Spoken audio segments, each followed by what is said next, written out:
Bro, we're back with another Rai, and this time our protagonist doesn't have a brilliant past. The guy was simply born to box. But like any kid who's good at fighting, he let it go to his head.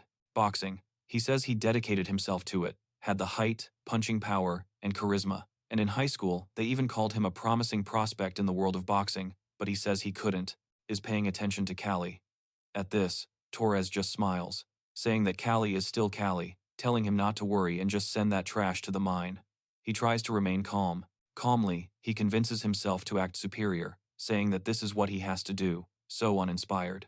Meanwhile, at the Godolph mansion, Godolph himself says that it seems the preparations for the Sion, the fight, are going well, and Nixa agrees, saying that they have even started living in the training facilities. And Godolph says that on the list there is a guy called Torres, asking if he isn't the promising one he mentioned, questioning what he's like, and Nixa says that he has a good balance between strength and agility. Furthermore, he is aggressive and skilled. He also has a good striking ability, and manages to overcome his weaknesses. He could even aim for the champion title. And Godolph is happy to hear this, but remembers something, and speaks to Nixa, saying that it is something he wanted him to do for him, and Nixa asks what it is, and he says that, as Nixa knows, the reputation of his training center has fallen quite a lot. They have faced financial difficulties and have had to, sending half of the slaves to the mines due to a lack of resources. So, he wants to invite the commoners as spectators and raise some money. The commoners must have missed watching the boxers fight as well. They will certainly appreciate this, asking if Nixa can provide them with a fight that's worth watching. And he says yes, of course, but he thinks that Gadolf is his master, but that he is incompetent. The reason why the training center's reputation fell is because of Gadolf Algos's own greed, as he is to blame. Baron. He says that Gadolf has been running the training center for 15 years, and for the first 5 years, he managed to maintain it with the boxers he inherited from his ancestors. And ignore the taunts thrown his way, because he couldn't control his youthful impulses, and as a result, he was branded with blood. They said he could never again. Algo's territory is barren and has little arable land. So, he supported his family with the income from the training center, but now even that is not enough. And if he hadn't sent those young boxers to the kingdom's boxing tournament 2 years ago, things would be better now, because those boxers boasted that they would defeat Nicker, but ended horribly. He also says that if he hadn't done that, the training center would have had a better chance of recovering. But, during their meeting, Zelia speaks with her father, who also wants to watch the fight, and asks if he can arrange another seat for her. He's surprised, since she had said she hated it because it was barbaric, but she says that sometimes, she thinks barbaric things can be good too. However, Nixa believes this might be too stimulating for her, and equates stimulating with fun, and her father comments that she really wants to see it. Then, she reflects that she's generally not interested in fights like these, but she wants to see for herself how that boy fights.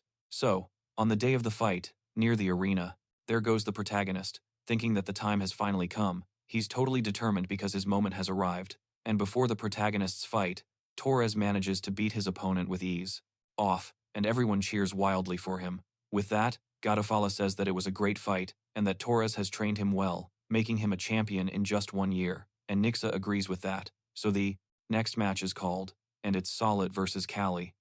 And Zelia says that they are all tall and muscular, but that boy named Cali makes her wonder if he thinks he can become a fighter with that small body. But Nixa says that, for a fighter, physical form is an absolute factor, because physique is directly related to strength. However, he still has a chance, and he boxed and ended up being stopped. He believes there must have been other options, that he could have attempted a comeback, and that, at the very least, there was a way to earn a living as a boxer, but he thinks that is face-to-face against that giant. Then, Suda talks to Cali, asking why he doesn't surrender now. If you fight him to the end, your health will be severely impacted. But Cali says that if his skill matched his trash talk, he would have already become a champion. Then, he starts to consider something, saying he knew this would happen, and he can't find a place to hit him, because the most serious problem is their difference in physical strength, and it wouldn't do much damage if he hit his torso with the punch. He needs to land a blow on the jaw. And to do this, he needs 2 things. The first is that he tries to hit the boy in the face with everything he's got, so Kay moves out of the way, dodging his attack, and, in doing so, he fulfills the first requirement, make his upper body lean down like it is now. Solid tries to hit him with his other hand, but the boy dodges again and tries once more, but Kay keeps dodging calmly, avoiding all the blows. And then everyone shouts at the boy not to keep running away, asking what he's doing, questioning if he's afraid, calling the boy a coward. However, Solid is already suffering from all those movements, and thinks that, because he was provoked by them, he almost lost all of his energy. But if asks why that idiot Cali is still okay, and he goes at him again with all his strength, wanting to finish everything with a single blow, all while wondering what's wrong.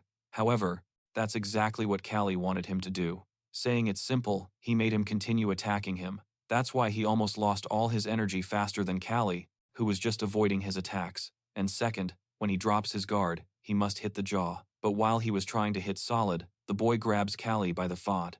There's no use in regretting it now, as he's getting stabbed in the gut. So he says that if he had one more chance, even if it was just once, he'd want to fill the boxing rings again. This here, shoulder. He is surprised, because that goes beyond the rules, and grabbing is not allowed in boxing. But even so, Cali ends up receiving a punch in the ribs that injures a good portion of them, and the boy starts to scream. Then he thinks he's using real moves, but no one cares, and they just want him to knock the kid out. He wonders if anyone can see that he's cheating, since he grabbed him with all his fingers instead of his gloves. And so he thinks he never imagined this would happen, questioning what he should do. But then, Kay forces himself to get up while he's still being counting, and wonders how many ribs he broke, but thinks that's not the problem right now. Then the judge approaches him, asking if he can continue the fight, and Prota agrees, already remembering the boxer he was in his other life, really wanting to finish that guy, saying that he already died once and he won't let it happen again. Then Solid says that he will regret getting up. However, Prota thinks that his ribs are already broken, and now he can't move freely, which is the worst thing that could happen. As Solid throws another punch at the boy, he figures that, since everything has gone sideways, he'll do anything to win, even putting his own head into Solid's hand to stop the punch, then taking off at him, hurting Solid's hand with his head. Solid is surprised by this. Then the boy says that, now that Solid is surprised, it's his turn to attack, moving in close, and changing his combat form to fighter. But Solid uses his other, still good, hand to try and hit him. However, the Prota manages to dodge the punch and realizes he needs to avoid it. This moment is his chance. He goes all out, landing a beautiful hit on Solid's chin, but instead of falling unconscious, Solid manages to hold on and stay standing, is reminding me of boxing. He's already feeling nostalgic again, and so the protagonist wakes up in another place, hearing someone talking to him, but he doesn't quite understand. And that person says that he is, even after that punch, asking if he thinks just one punch will make him fall. But that's exactly what happens, because even though Solid thought he was fine, he ends up falling. It begins, and the count starts with no one understanding what's going on. And then, Kay actually manages to win while everyone wonders how this is possible, thinking it's crazy, and what will happen. What happened? Well, that skinny kid won, so Kay thinks he survived, happy that all his effort worked out, thinking that he won't let his second life slip through his fingers, and he's going to make this life worthwhile. Yeah, bro. Go ahead and think you'll have the same rules everywhere, in the entire universe. Go for it. And so, a week later, slave dealers arrived, and half of the apprentices were sent to the mines, and the only exception among the inferior students was Cali himself, since there were only 10 people in the training camp, and the environment was very quiet. And at Algos's mansion, he's taken inside, and Nick Serrell tells him that the handcuffs will be released when he returns to the training center, and the protagonist is surprised to see Algos's mansion, mentioning it's his first time inside. Then Nixa asks how he's feeling. The boy replies that he's fine, but questions why Miss asked him to come all the way over, and Nixa responds that she seems interested in him. He recalls the last fight and heads to Azalea's room, who greets him as a slave, saying that they've met again, found each other again. The protagonist thinks to himself that she shouldn't say that again, as it sounds suspicious. Then, she tells Niger that he can wait outside. He finds it strange, but agrees. And the girl tells C to sit down, but he says he's fine standing, and she eventually accepts, because if he wants to stand, she won't oppose his will. He questions, ashamed to be a boxing apprentice like him, and so people continue talking while the protagonist doesn't understand anything that's happening until he snaps back to reality and sees some boys. Why she summoned him. Then, she notices that he's quite impatient, tossing him an apple, saying that he seems tense, and tells him to eat some fruit first to ease his nerves.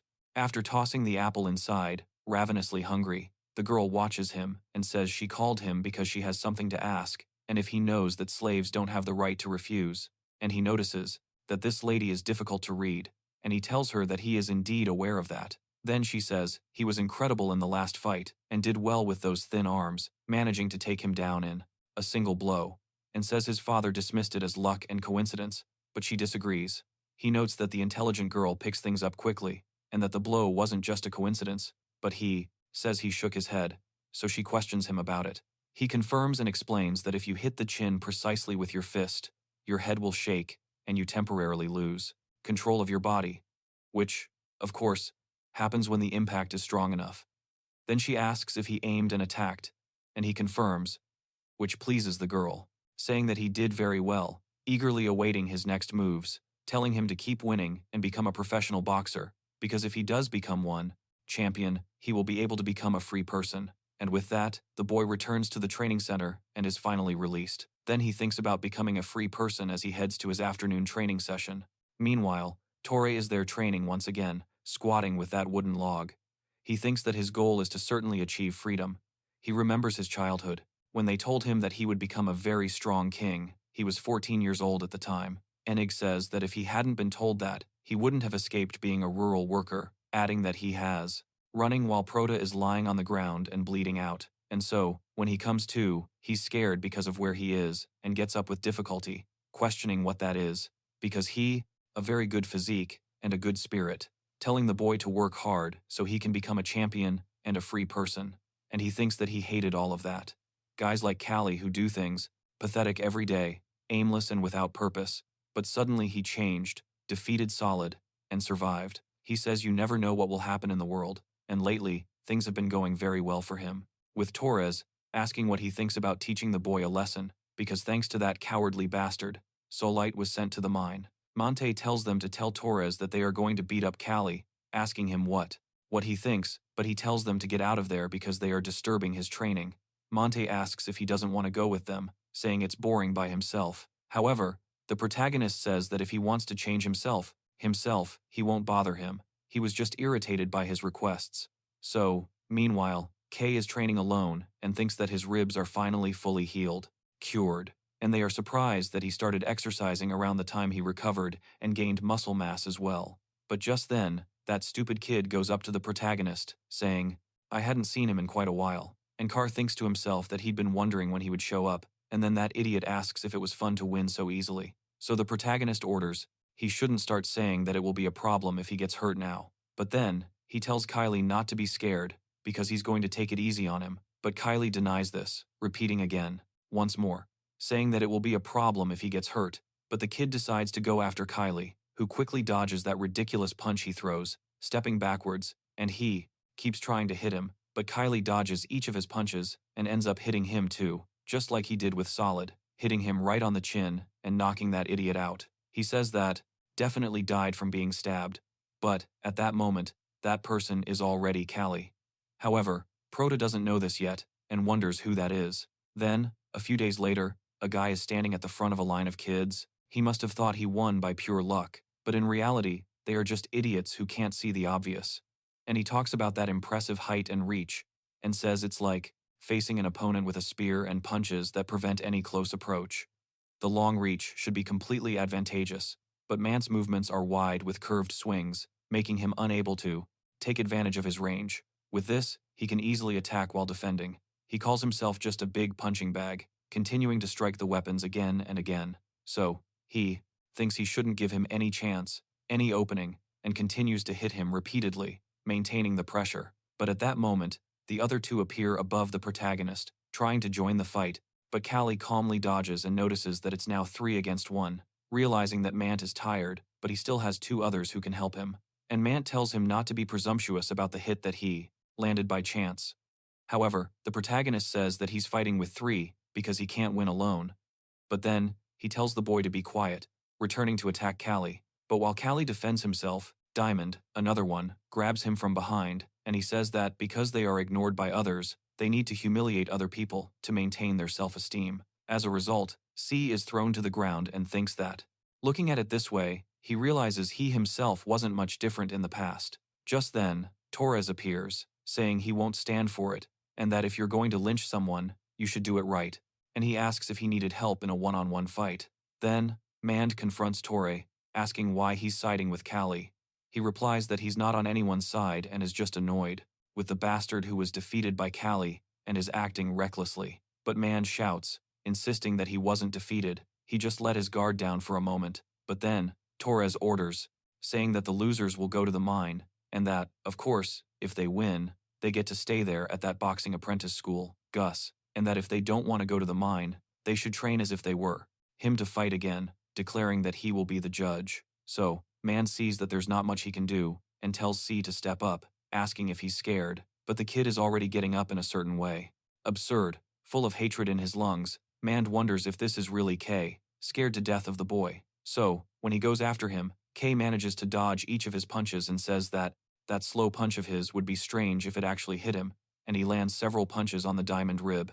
He tries to attack from the other side, but Cali manages to evade each of the punches, dodging perfectly, and he says he's wasting moves as he breaks through his guard, saying that all he sees are flaws, hitting Man straight in the jaw. He begins to realize that things went to hell, being knocked out and thrown to the ground, and Torres notes that he acts like an experienced boxer, saying that he has the potential, since his father is a champion. But at that moment, Kay talks to Torres. He questions what that was all about. Then Kay says he thought Torres hated him, asking why he helped him. He says he has no reason to explain, simply leaving and telling him. The boy got out of his field of vision. So after that, no one challenged Cali, and everyone silently acknowledged that he was part of the apprentice boxers, finally leaving the boy alone. In the guest reception room of the Alga's mansion, Nixar learns about an upcoming fight and goes to his master, saying that he had asked him to refuse this fight because it only involves novice boxers on his side, but Algos questions his ability, saying that, anyway, Doraemon didn't bring any real boxers, and that he can beat him if he trains them well. And with that, he says that there are two options. He must prepare the best members and fight, or send a scapegoat to the next round. Alga simply states that it's an order, instructing him to choose the three best and to die. And that instructor, Nixa, tells everyone to listen carefully to the pairs he is assigning to them now.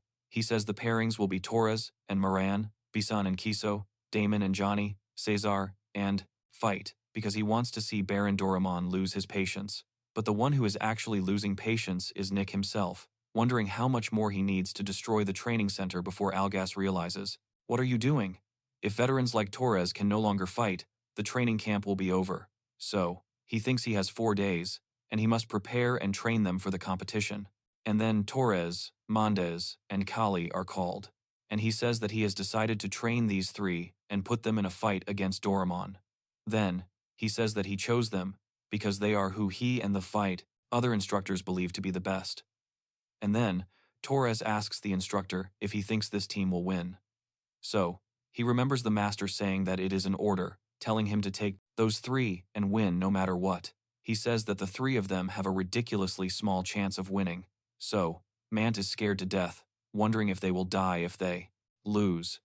Then, Nick says that the master won't let them die because they are his property, but the opponents can break their bones if they want to. Imagine that happening. Callie asks if they called because they believe they can win. So, Elixa agrees. I mentioned that they're going to start by having Torres repeatedly spar with the other instructors, and his training is to gain more experience in 3 days. As for Amante, he says that Amante must find a way to deal with his fear, instructing him to train his mind. He mentions he only chose Callie because of his recent good looks, but he doesn't have anything prepared for the boy, so he doesn't know what to do with Callie. And with that, he says that he will need someone to assist with his training. Meanwhile, Torres is getting beaten up in training to gain combat experience, and the instructor tells him not to hold back, explaining that his opponents are experienced fighters. Get out of there and face me, you coward, is greater than, and he ended up getting fractures that prevented him from boxing. And with that, he went to the wrong side of life, and now he, as well as Slit and Callie, and that these two pairs will now have a fight in 1 week. And the people who are among the strongest and the oldest start laughing happily, while the youngest and but they are also human, and no matter how strong they are, when he hits them, they will fall. He tells him to act like he's the winner, even if his legs are shaking, and he is about to break down and says that he has to make his opponent feel like he's an immortal human being, standing right in front of them. Then, he tells them they should take a break and continue later. As Torres watches Callie, noticing he's training alone, he wonders what the boy is training for. But just then, his training partner asks if Callie is going crazy, and That's Valkyrie. So, the boy tells him to just do it and apologizes in advance if he hurts him, throwing a rock in Cali's direction. Then, he manages to dodge the stone thrown at point-blank range. Dodging it, he says that hitting or missing is one of the keys to modern boxing, and no matter how he trains for those 3 days, it's not a way for those muscles to grow. He thinks about his footwork, his dodging, and his reflexes, saying that he's going to train them, and that's the most important weapon for him right now. And they continue until sunset, with him throwing. The protagonist is handling the stones until Cali picks one up, stating that this is all for today, and continues to train her reflexes. This is also a training method used for boxers. But in the training belt dorm, everyone is angry with Cali and Mant. They demand that they release him, while Cali asks what happened to everyone there, who are beaten from head to toe, and one of them says he won't forgive that bastard. Then Kay asks Mant what the hell is going on. He doesn't really know what happened either, but Kay tells him to tell the truth quickly, because this seems like a serious situation now. Then, Mant says that the fighters from the Doraemon training camp just passed through. They beat them mercilessly because the weak are growing desperate. In their desperation, they ask the captain if he's telling them to die, and Cali realizes they've combined the lower ranks with the higher ranks. He can see that guy's intention, angry about the fight, but there were no serious injuries, just bruises, so it's difficult for the instructors to deal with this. And he says that they will be completely defeated, but they are filled with anger towards Doraemon, wanting to grab a dagger and attack him, saying they are going to kill him. Just then, Nixa arrives, asking what they are up to, extremely pissed off, also asking if they are stupid. He hits one of them, and says that if they lose, it's all over, questioning if they think they've already lost. Those who have already been beaten continue to be beaten until they die, with hate. But then, Nick makes arrangements for them to become stronger than they were from now on, and so, Kay says that he finally realized, after training and living with them, that he had created a bond with those guys, and from now on, the fight will not just be an event for the citizens, but a fight for proud and wealthy masters. So, he believes the battle will be between 2 training camps, and so, 4 days later, at Algus Arena, everyone is there to watch the fights, and the stands are packed, shaking with the weight of so many people. Half the state's population must have going there. Then Nixa says that what he's giving them is herbal tea, explaining that it will relax them and give them strength, and he says that if they think they're going to lose, they should get up, 2 fingers held high. And it's better to have your pride hurt than to die. He says that Lot's order consists of Ko, the one who is also a lover, Torres, and Kales, so he tells Kit to get ready while the kid almost chickens out, asking Nixa to wait and questioning if he's the first. Nixa says that's how it is and tells him to go ahead, but then Ko calls out to Kit, asking him to wait. He tells the boy to hurry up and speak, and Ko tells the boy not to let the opponent approach him, asking if he understands, but Kit calls him an idiot, asking what he's even saying. After all, he has. The mine is a dangerous place where many people still die from accidents or lung diseases, and the environment there is even worse than that, with to stay close to be able to hit him. But Ko gets really pissed off, telling him to listen, and then Kit is called to the arena, while everyone is cheering for him and the other boxers, Algots. And he becomes increasingly frightened by this. But it gets even worse when his opponent enters the ring. A very experienced guy covered in scars and much bigger than him, more imposing than the slight boy. And then he calls the boy a child, saying that having long arms and legs doesn't necessarily make you strong. At that moment, Kit starts to tremble, face to face with him, clearly showing his fear. So, Torres thinks it's all over, because Kit is absolutely terrified of the guy, and Proto realizes that things might not run very well. Meanwhile, everyone notices that he is tall but still a child, with Doraemon asking if that's not the truth. Someone responds, annoyed with Doraemon, that it hasn't even started yet, who is completely right and gets annoyed with Nikizar. After all, he should have sent someone who actually has a chance of winning, and when the fight starts, Doraemon's fighter immediately rushes at him, trying to hit Ko immediately after the bell rings, but the boy manages to get out of the way, evading all of the fighter's attacks, even though he's scared. And then, everyone starts yelling at the boy to react. A man yells, telling him to attack, and not just dodge, asking if they came all the way there just to see something like that. However, with all the shouting and the fight itself, Ko becomes increasingly nervous, and thinks that there isn't much he can do in that situation. Then, the fighter asks how long he's going to keep running away, and Ko anticipates that he's going to get hit in the head, so he puts his hand right in front of his face to try and block the punch. But, while he's defending himself up high, the fighter hits him squarely in the stomach. So he realizes he's falling for simple tricks like this. Cali remembers a boy dying from tuberculosis. He says he must avoid going to the mine at all costs. But as he travels, someone calls out to Cali and Nick, ordering the boy to follow him because he has a separate request for him, saying that the boy is pathetic, and then hits Ko right in the face again, knocking him to the ground. And the entire Algo team becomes very nervous because of it. When the boy falls, the audience doesn't stop booing, asking if this is even boxing, and telling him to get up quickly, because if he's going to fight like that, he should just die. Then Kate starts to think there's no way he can win, wondering how he would do it, but he thinks that if he just gives up, everything will be alright. However, Augustin doesn't like the way things are going at all, and looks at the boy with a killer look. Assassin. Then, he gets up thinking that if he loses without landing a single blow, he will be expelled from the training center, and tries one more time.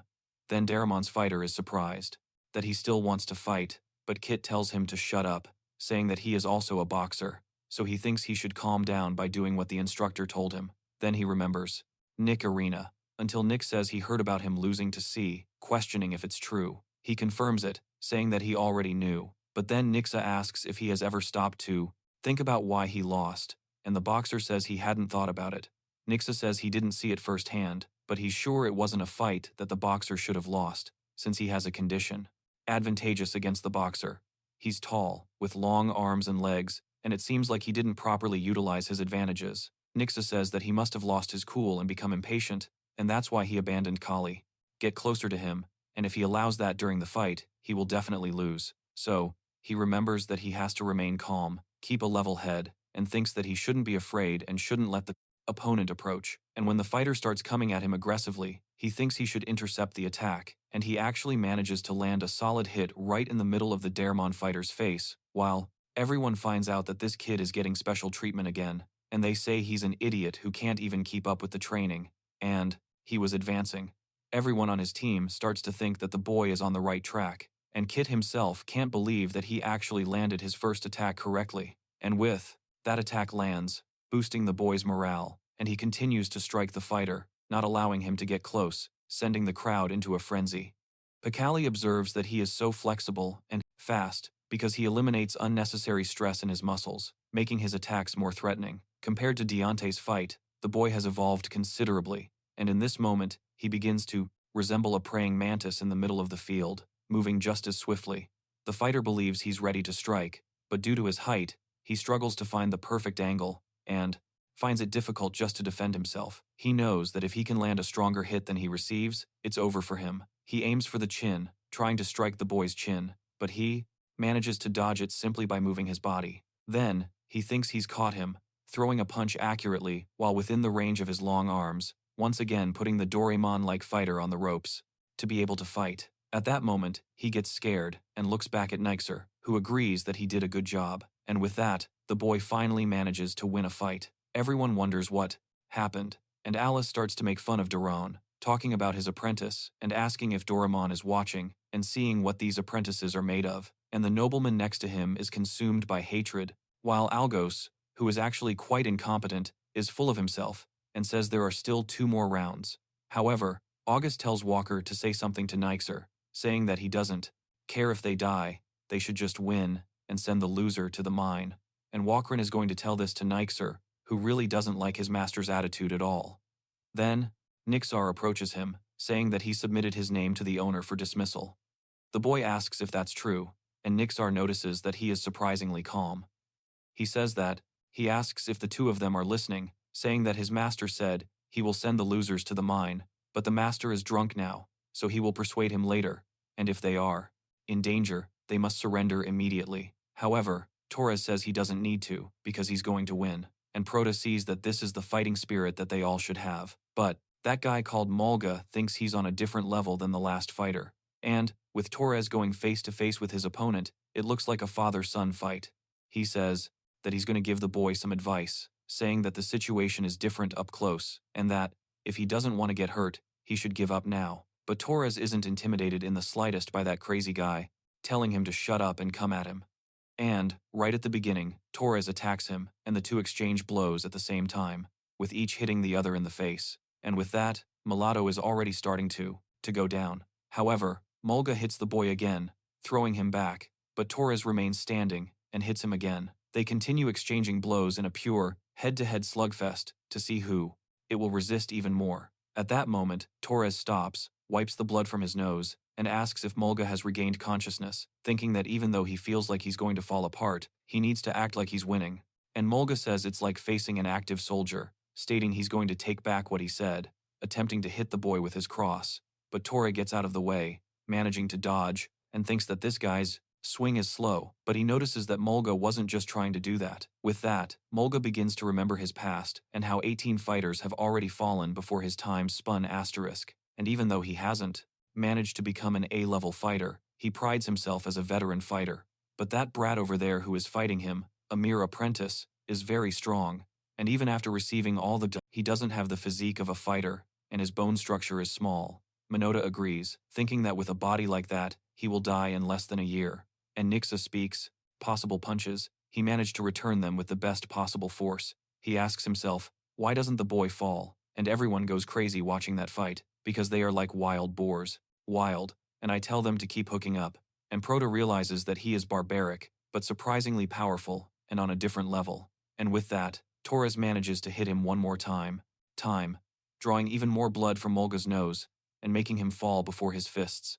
And so the countdown begins, and Torres finally manages to defeat the veteran, and Nixa tells him that it was an excellent match, meeting the audience's expectations, but he's really beat up after the fight, very tired. Then Cali says that he did well, but Torres talks to Cali, saying that the honor of the entire victory is in her hands, but Prota says there's no problem, as he'll finish this quickly, striking with determination, which is quite a contrast to his skinny physique. And, at that moment, they announce that the final fighters are entering, and one of them is Verito, and the other is Cali.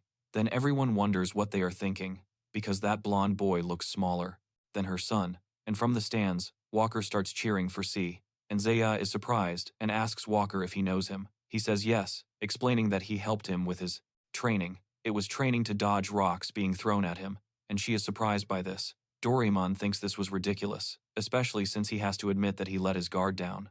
But that brat seems very easy to beat. And then, someone says, of course, stating that he would need at least one victory to save his reputation. But he says that he will be waiting for that this time, also thinking about what he will show him. And Prota comes face to face with that veteran, who is twice or triple his size. And Verito apologizes too, recommending to the owner that he be sold to someone else. But then Kay says no, stating that he wants to fight next week. And Nixa asks if he really wants to fight, becoming him, saying that he can't let the boy get away unharmed, and rushes towards C at an absurd speed, scaring the boy. He says that he is faster than he thought. The boy then brings it, moving away from him, and says that this distance is dangerous.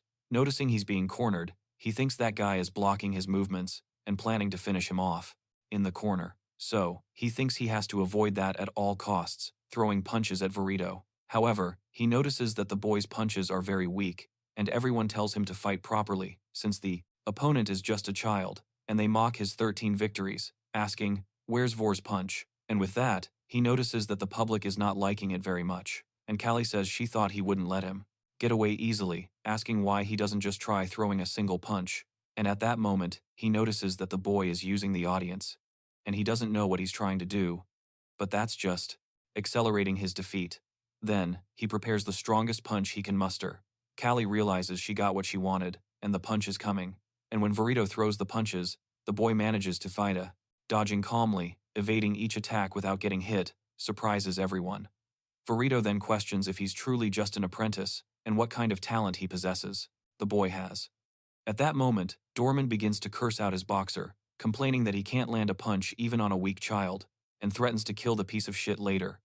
Zalia thinks to herself that he is not just a normal apprentice, and instructs them to show everyone that he's not an ordinary fighter. When Verito goes all out on him, he anticipates that he always starts with a daime, right, and the boy manages to dodge it. He notices that Verito is going for a left hook and then a right uppercut. He remembers back to when he was training with Valky. The boy, surprised by the boy's attitude, saying that if it were like usual, he would have cried and lamented by now. But then C says, seeing the boy is completely determined, that he definitely asked him if he was really okay with him continuing to dodge.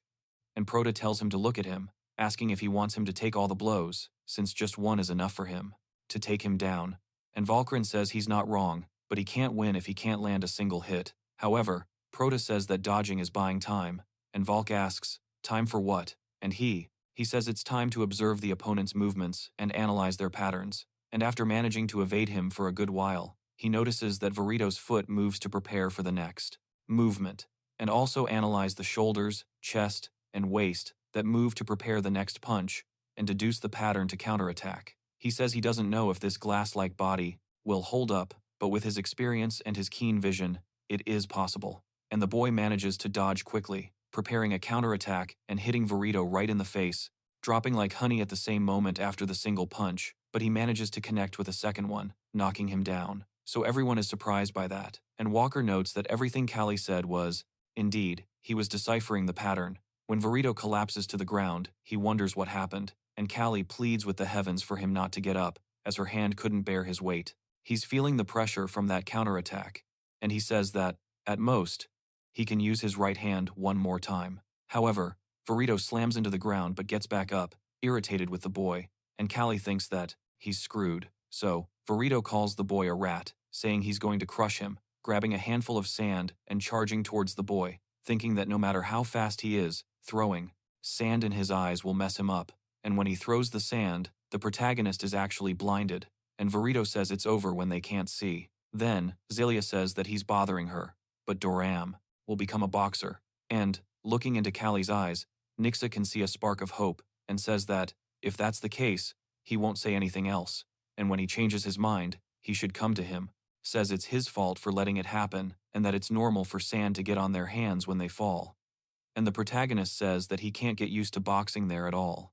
While he remains blind, he ends up getting a powerful blow from Varito right in the face and is thrown far away. And Varito stands there, full of arrogance, saying that the beating he took from the protagonist actually hurt. However, the boy gets up after that attack, and each one remains in a corner of the arena. Then, Vor rushes towards him again, declaring that it's the end. However, the protagonist realizes he needs to stay calm. As he approaches, he realizes the analysis has already been completed, and he can see how Vor is approaching, even without looking. And he notes that Vor always starts with a right punch, and with that, he manages to dodge it once again. Then, he throws a punch from the right and manages to hit Varito in the face again, further injuring his nose. With that, the boy manages to knock him down, winning the match, even with Varito's cheating. Then, Zelia is surprised, because the boy still managed to win despite everything. He reflects that the entire path he took to get there was worth it for him to experience this. And Nixa approaches the boy, quite surprised at the three of them, as they actually won.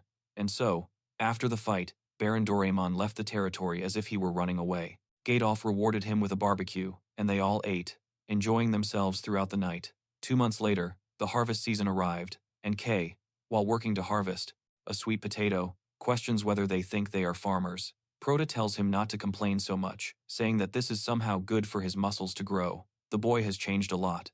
In the meantime, and with Cali's body going through those changes, he gained both strength and muscle mass. One of the farmers is thanking the boy for all his hard work. He's paying the price for it, dying at the hands of his own friends. But, as he dies, he asks for one more chance to box in his life, and the god of chaos actually hears his request, at any time. And, as the boy leaves there determinedly, the teacher wonders if Cali is really sure about what he is doing. But the boy thinks to himself that, of course, he isn't, and even, telling him to feel free to take some of the produce. He thanks them, but then the farmer asks if they are going to the autumn festival in Re. However, Prota has no idea what that is. But Kit says they can't go because they are only apprentices and can only leave after another year. They are sad, even though they say they would like to see their matches again. However, the protagonist asks what's so interesting about the freelance festival, and Kit, as if he were stupid, says that the highlight of the freelance festival is boxing, and that his master is one of Duke Wistra's vassals. He asks if he doesn't know that Doraemon and Algod are competing against each other under the Duke's patronage. And, of course, Doraemon is currently in the lead, and the protagonist finally understands. And Kit talks to him, saying that he must have taken a real blow to the head back then to forget something like that. However, the protagonist asks about this 1 year. Meanwhile, in the reception room, Nicker is talking to the master, asking for just 1 more year, and says that they were prepared for the match last year, but luck wasn't on their side. But at that point, the master says that there's a letter from Doc saying that he heard about their victory last time, and, as much as he'd like to give them more time, Istre wants to see those 3 apprentices, and if he doesn't accept, it will cause problems. Nick just explains that Doc Istra is one of the 5 greatest dukes in the kingdom, and there's no way he can refuse, so he understands and is informed that they'll be leaving the day after tomorrow, ordering him to be prepared, and from now on, those 3 are official boxers, and he orders them to be branded, and apparently, this branding thing isn't very pleasant, and Proto is really branded with a hot iron, and thinks it still hurts, but he can still fight despite it. Then he heads to the carriage, but he's walking beside it, and Zalia, from inside, congratulates. Recently, he was a bandit living on Earth, named Park Kang Tae. So, in this new life, he is the boy named Cali, and he has been given a second chance, an opportunity to box. The boy for becoming an official boxer, and says that, because of this, he has the honor of walking alongside João Nobre. It turned out really well, right? Very good. There's a horse for, and you put the 3 people had to walk there. There are several guys riding horses alone. What would it have cost for one of them to go there? Seriously. And Proto asks if she's talking to him, and she confirms. So, he thanks her. For her. At this, Kate gets all love-struck looking at the girl, and she goes back to talking to C, assuming that he has certainly changed, and asks him to make sure to show off his efforts at the festival. Here, Kate. He asks if his lady isn't beautiful, talking about her intense red hair, seductive lips, and everything else, saying that she was a beauty even from afar. The Proto, really. He thinks about the girl, noticing that she is really pretty, but Torres tells him to watch his tongue, unless he wants to be punched to death by his master. He doesn't understand. Very well, but he asks, since when Torres cares about him, telling C to realize it. He says the truth is that Torres likes her, but he gets very angry and starts hitting Cage. It ends, getting scolded, being told to be quiet, and then at night, they decide to rest there. But Kit doesn't like this very much, because they are using the mountain path, and he is being stung from all sides. But C is surprised, because who would have thought the bridge collapsed because of the rain, and he thinks that if they encounter bandits, it's over for them. And then August mentions that the sun sets faster in the mountains, telling Zay to go to sleep first. He says that they will leave as soon as it dawns. However, the knights point out that the bandits could be hiding in the bushes there, and since it's harvest time, it would be best to leave as quickly as possible. However, he reminds them that he is paying their salary to fight bandits. But while they are arguing, one, again, but that body is fragile, with weak bones, little resistance, delayed growth, and very weak punches. Furthermore, it seems that Cali was a victim of them, hidden in the bushes, senses a presence. Then, he tells Al that something moved in the bushes, suggesting that it would be better to leave now. He is surprised, because a snot-nosed slave, daring to interrupt him. But just then, one of his knights is killed by an arrow to the face, and a volley of arrows comes raining down on them. He takes off running while the knights rush forward, intercepting the arrows, having been warned by the boy. So, they order the Baron to be protected, and Nixar calls all his fighters closer to the tree so they can take cover. Then, they notice the arrows have stopped, but the bandits have appeared, and there are a lot of them. Kit says the soldiers won't be enough, so if they release the handcuffs, they will all fight together, and all of them will fight. So, Nixa actually decides to do it, freeing the boys and telling them to only fight those who approach, and that their priority is to protect the Baron and the lady. But then, a bandit heads towards Kicho, and the protagonist quickly wraps his hand around a chain to stop the sword, managing to knock the bandit out before he can do anything. So, they order them not to stand still and to go on the offensive, and both of them, seeing how fierce the boy is, think that he is completely insane and that they need to do the same in order to defend themselves, saying that he is definitely not normal, and C thinks he needs to find Zalia. While he is running, the Baron is throwing a tantrum. The knights tell him that he has to leave now, and Proto notices that, apparently, he is safe. However, something screams at him, telling him that Zay is still inside the carriage, and he realizes that it's bad, because someone is approaching, and a find bandit is running in front of him. He tells the bandit to stop, but the bandit turns to the boy and slashes at him with a sword, but Proto manages to defend himself using that chain. But even stopping he goes to Cali to fight, and everyone there looks like a bunch of delinquents who appear to be at least 30 years old. And Froda notices that they are coming again, and the boy immediately receives a huge punch in the Cal attack. He notices that that man is very strong and is thrown backwards, and then he opens the carriage door, coming face to face with Zelia and hearing her scream, Proto realizes that he's really messed up, and he wasn't able to arrive in time. At that moment, the bandit who went to the girl leaves with her in his arms, and she is apparently unconscious. Seeing this, Cali shouts to Zaya, but the bandit starts running with the girl, and Cali takes off after him, while Algus continues to just give orders, remaining protected. When the boy charges towards them, the man goes to the edge of a river, then tells him to stop, saying that he has nowhere to go now, and asking the man to release her. But then he drops the girl to the ground and says that K looks like a slave, drawing his sword, asking why the boy doesn't join them. Then, C asks why he's recruiting him, pointing a gun at him and saying that if he follows him, he'll probably end up dead, like all the bandits. Then, he says the conversation is over, preparing to kill the boy. However, K notices that the movement is rehearsed, realizing that he is a gladiator. He confirms it, saying that he is one with 42 victories. The protagonist realizes a direct confrontation would be bad, and his only options are to fight or dodge. The boy retreats, avoiding the sword, and immediately after, he charges forward. The gladiator is surprised that he got past him and is invading his space, but he doesn't just pass through his space. He goes after Azalea, grabbing the girl and running away. Running, he says he thinks he should apologize, because why fight if he can simply run, grab the girl, and jump into the water. The gladiator, seeing this, just stands there waiting. Up. But then, sometime later, K is calmer, relieved that his lady is breathing. She wakes up scared, asking where he is. Then he realizes that she has finally face. Then, that fat guy said he never liked that wretch, and the fact that the instructor accepted him as an exception is also a problem, saying that he was boasting that his father woke up and tells her the whole situation, instructing her to remember the man with the eye patch that he hit. Meanwhile, C is happy that he was finally able to use the technique of camouflage he learned in the army, and she says that, in any case, he should light a fire or something, because she's very cold, but he says they can't, because all the trees are too wet to light, and that man might find them, and she thinks he's useless while shaking all over. At that moment, he looks at her situation, thinking that her wet clothes are lowering her body temperature. Then, he says that if she keeps wearing wet clothes, she'll catch a cold, saying that she'll be warmer if she takes them off. But the girl gets all red and nervous, asking if he's telling her to take off her clothes and calling him a pervert. Look, I've seen Berserk, and it had a similar development. What about Guts and Casca? I don't know. Hey, C, I'm thinking you're up to something, huh? I'm finding this little chat strange. I don't know. But he tells her not to misunderstand. He just thought it's better than dying of the cold.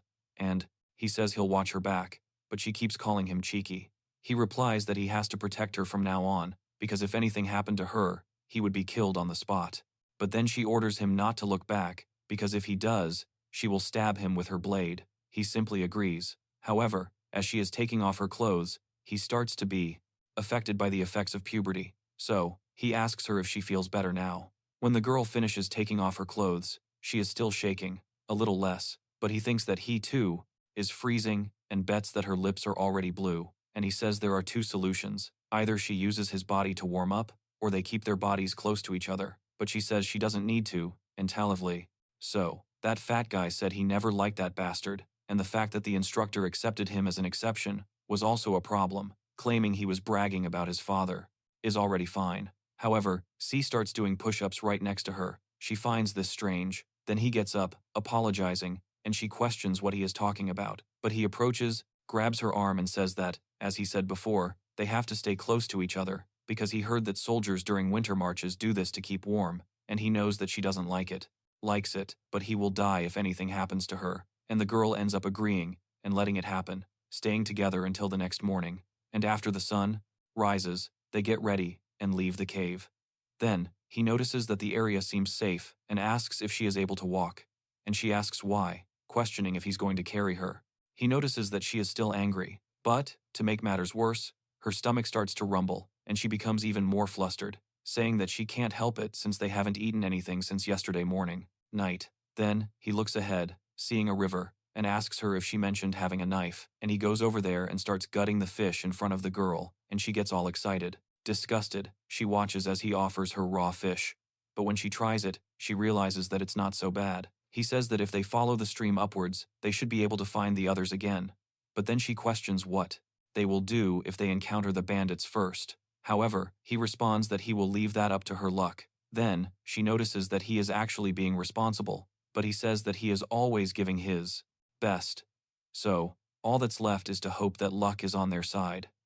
However, the girl begins to perceive that he is not like a mere slave, nor just a boy, and while she is sure that he is not literate or formally educated, he is comforting to be around. She thinks he is an enigma, and voices her thoughts aloud, asking if she said anything, but she just tells him to pay attention to the path ahead and where he was a champion, and says that he should just die because he is weak, an insignificant bastard, and the only one who seems to be thinking among those bullies is watching from afar. But is stepping. Meanwhile, that mercenary standing over several of Algott's knights says he's going to sell that girl for a good amount of money and gets pissed at that brat for saying that. You'll kill him if you see him again. Just then, he hears something and quickly lies in wait, only to discover it's the protagonist and her. He tells her that they should be able to reunite with the soldiers soon, and she points out that it's the third time he said that. The soldier sees this as a God-sent opportunity and goes after them, exclaiming how great it is to see her again. The protagonist is already nervous about her seeing that man yet again. He questions if the boy intends to fight empty-handed, adding that it bothers him because, after killing him, he plans to claim that delicious treat behind him. So the protagonist can already sense the overwhelming malice emanating from him. He says that, before selling her, he wonders why the two of them don't spend some time playing. The girl is horrified by his words, and the protagonist declares that he has big dreams, asking who said he was going to hand her over, and realizes that the chains fell into the river, leaving him defenseless. And the gladiator remains. Furious that the boy said he would cut him first, Carly watches the sword pass incredibly close to him multiple times, cutting his hair and nearly slicing him in two. Then the gladiator notices that the boy is fast, but wonders how long he can keep it up, almost taking Cali's head off repeatedly with his attacks. Eventually, tired of using the sword, he delivers a kick to the boy, sending him flying. And when Cali falls to the ground, the girl starts shouting for him to be careful, and just then, the sword comes at him again, but he manages to dodge it quickly, avoiding a pierced head.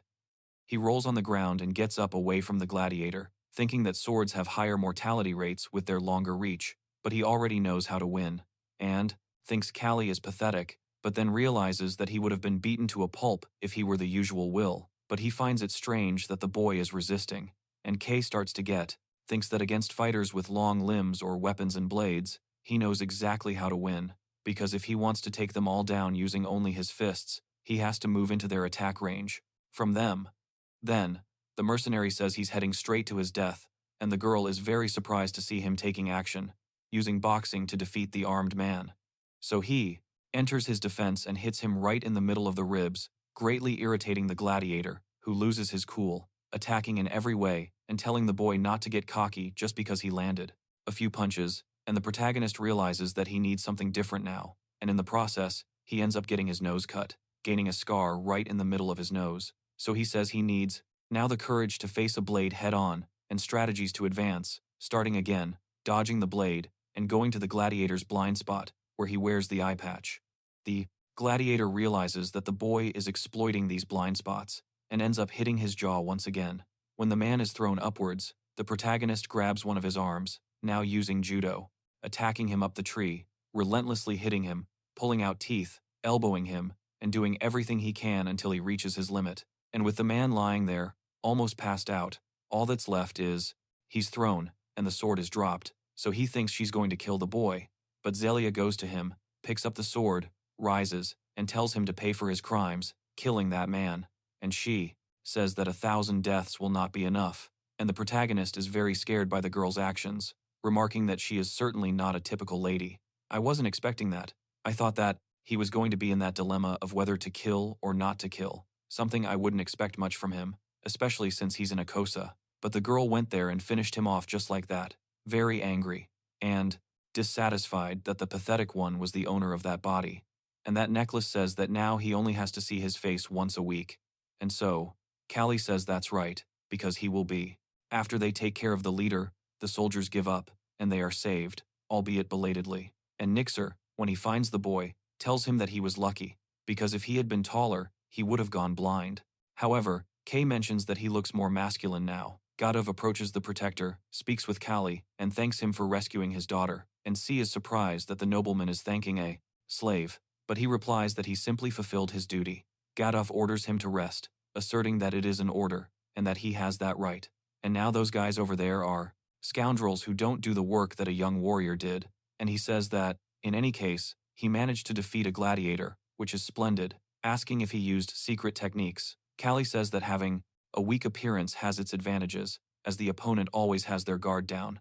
And after he rescued Zay and proved his loyalty, he returned to the other two apprentices. Then, Kit tells him not to lie, asking how he defeated a gladiator. After that, they were allowed to travel the rest of the way by carriage. They finally arrived at Worcester County. Arriving there, Doc greeted them quite happily, mentioning that it had been a while since he'd seen August. I don't know what I was calling him, but I don't think that was it. I'm not confusing the names. And he tells the Baron that it must have been a long journey, but the Baron simply thanks the Duke for welcoming him. And he speaks with Zalia, commenting that she is there as well, and that the girl really looks just like her mother, as Zalia is greeting the protagonist, who is standing behind her in a different outfit, and remembers when she gave him that outfit. She mentions that one of her servants is sick, so he will serve her in the meantime, saying that he is better suited for the role, since all the other servants are muscular and look aggressive, so they wouldn't be suitable as her servant. He thinks that he should take into the mine. Then the necklace gets even more irritated, trying to hit the boy with everything, taking that gigantic hand towards Cali, who is scared of that. He notices that, train more, because it's not nice to be called skinny. Then all 9 of them sit down at the table to have dinner and converse, and Ori mentions that August won all 3 matches in the last fight of boxing, mentioning he heard they were all apprentice boxers. He says, without meaning to boast, that they recently became official boxers. And Estri remains proud, as that was the expectation from his training camp. As they continue talking, Zelia doesn't pay much attention, becoming completely bored until she goes to say something to her father. At that moment, she asks C to follow her, and the boy agrees. Already in the middle of the city, she says that she would suffocate to death if she stayed there for another minute, listening to that drivel, and says that she never wanted to be there in the first place, asking why the old folks don't talk about interesting subjects. However, he says that she doesn't seem to be doing well, and she says that her father is obsessed with finding a husband for her, asking if it isn't terrible to be threatened by someone. Yes, by her own conscience. He says he doesn't know what to say in a situation like that, but she simply says she won't let this happen until she glances to the side and spots something she can buy. She likes it and gives him a lollipop, calling them candy balls and betting that he's never tried one before. He thinks to himself that the only sweet things he's ever tasted were fruits, and he notes that it's good. She's overjoyed beside him, much calmer, and everyone who is passing by. There he thinks the girl is beautiful and is smitten with her. The protagonist notices that he is attracting a lot of attention to her. But that lady, why is she still there following a woman who, does she look like a pirate or a gypsy? Then, she approaches the girl, asking if she can read her fate, which is to say, her destiny. So, he simply asks Zalia to leave, feeling that but things won't be easy, because in addition to reincarnating as a slave, he reincarnates in the body of a skinny boy who is always being beaten, with no condition to box. Huge fist, along with that body, is impossible. And so, as the hand approaches, the boy observes carefully, wondering how it's done, but in that he observes all the paths of the fist, and lady is trouble. But the girl finds it amusing, saying that hearing about her destiny sounds interesting. So, the old woman leads her to a tent away from everyone, and the protagonist is quite wary of this. The girl enters the tent, as it's a fortune teller's tent. Inside, the protagonist wonders what the old woman is planning. She then starts reading the crystal ball, saying that the girl's life will not be very peaceful and will have many ups and downs. The girl is delighted by this, saying that if her life is like everyone else's, it won't be. Interesting. She also tells her to look at her marriage or love and her fortune as well. But the protagonist, coming from a much more advanced civilization, thinks that fortune tellers' readings are always the same everywhere. And it's always the same spiel. Then the old woman says that her partner may be very close to her, but it won't be a love blessed by everyone. And the girl starts to become interested in what the woman is saying, and she says she's going to include a reading for that young man too, asking what Cali thinks, but he says he doesn't need it. However, the girl tells him not to be a spoil sport, saying that it's free, and so she reads his fortune as well, saying that she saw a very distant place in his destiny. And with that, he starts to get a little hung up on what she's saying, and she says it's a place that people from there couldn't even imagine. Then, he asks where it seems to be, and she says that there's no way to know for sure, explaining that she's just saying what she can see. Then Zalia questions what she sees, and she says It's a piece of metal flying in the sky. It's something similar to carriages, but without horses, and a human inside a box. At this, Kay is very surprised, because she really is seeing something that wouldn't exist in that world, and he begins to realize that maybe this woman isn't a fraud. Man, I'm going to be honest with you. The last thing I expected was for this woman to actually notice that he is moving much slower than normal. As he gets closer to his face, Cali finally realizes that he is a disciple of humanity's greatest father, Adam. And if you don't know what I'll be able to see something in that crystal ball there.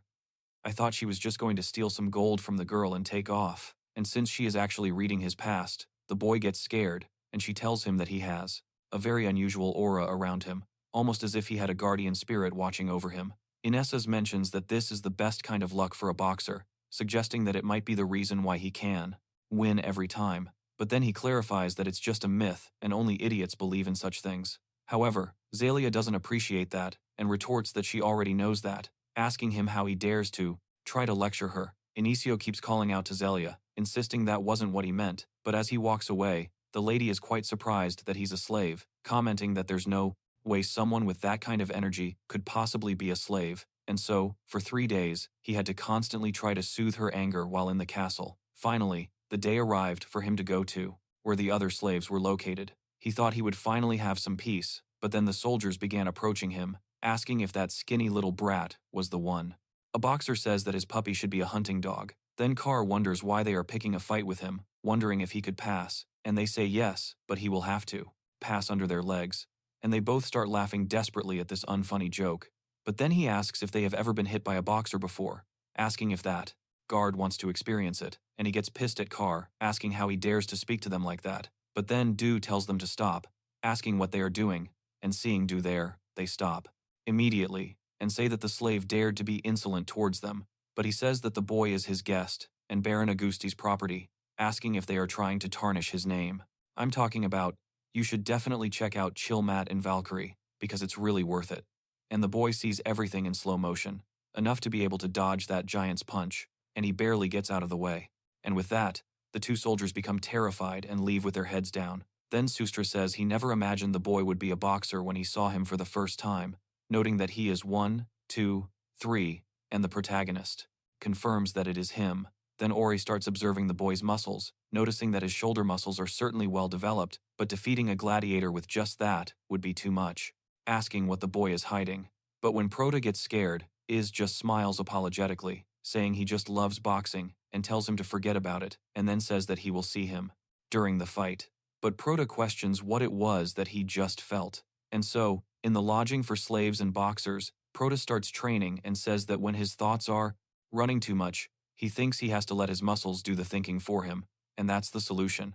He is simply doing a one-armed handstand push-up until Torres goes there to call him, asking if he had fun for 3 days at the castle. He says he thought he would die if he stayed there, but then Nixa says it's impressive, because they've grown quite a bit since last time, and those guys are stronger boxers than Doraemon, and if they're lucky, they might be able to avoid the fight, and the required number of wins might be achieved sooner.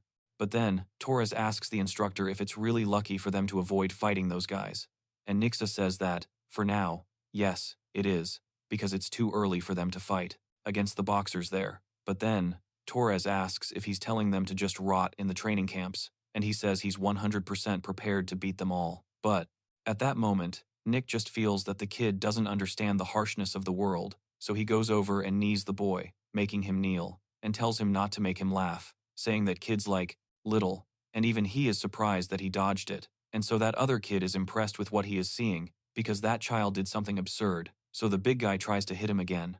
Them would be killed in the preliminaries, saying he's a brat who doesn't know his place.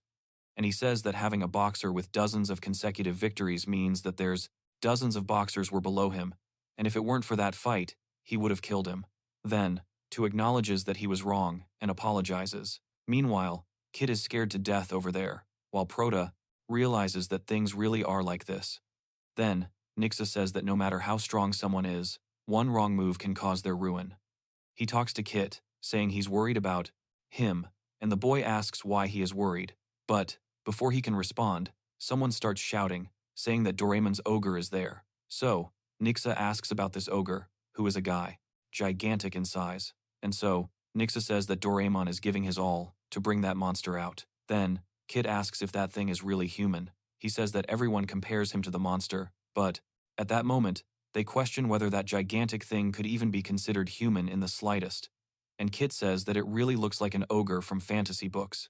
And it is Doraemon's ogre, a warrior with 76 victories in a year. Bro, grab a rock. There's a book about the crazy guy who rolled a rock, smashed it on a guy that size's head, and boom, lights out. And to hear that? He won 76 times in 1 year. Kit is way beyond surprised, and so is the protagonist. And Nick mentions that, according to rumors, he tears off his opponent's limbs with his bare hands.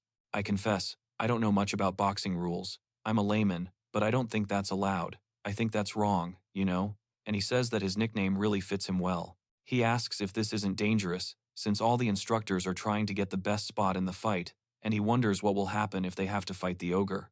Once, and the protagonist begins to notice that it is not an illusion, and his blows are very precise and slow. He begins to realize that he can predict the trajectory of the fist as it heads towards his face.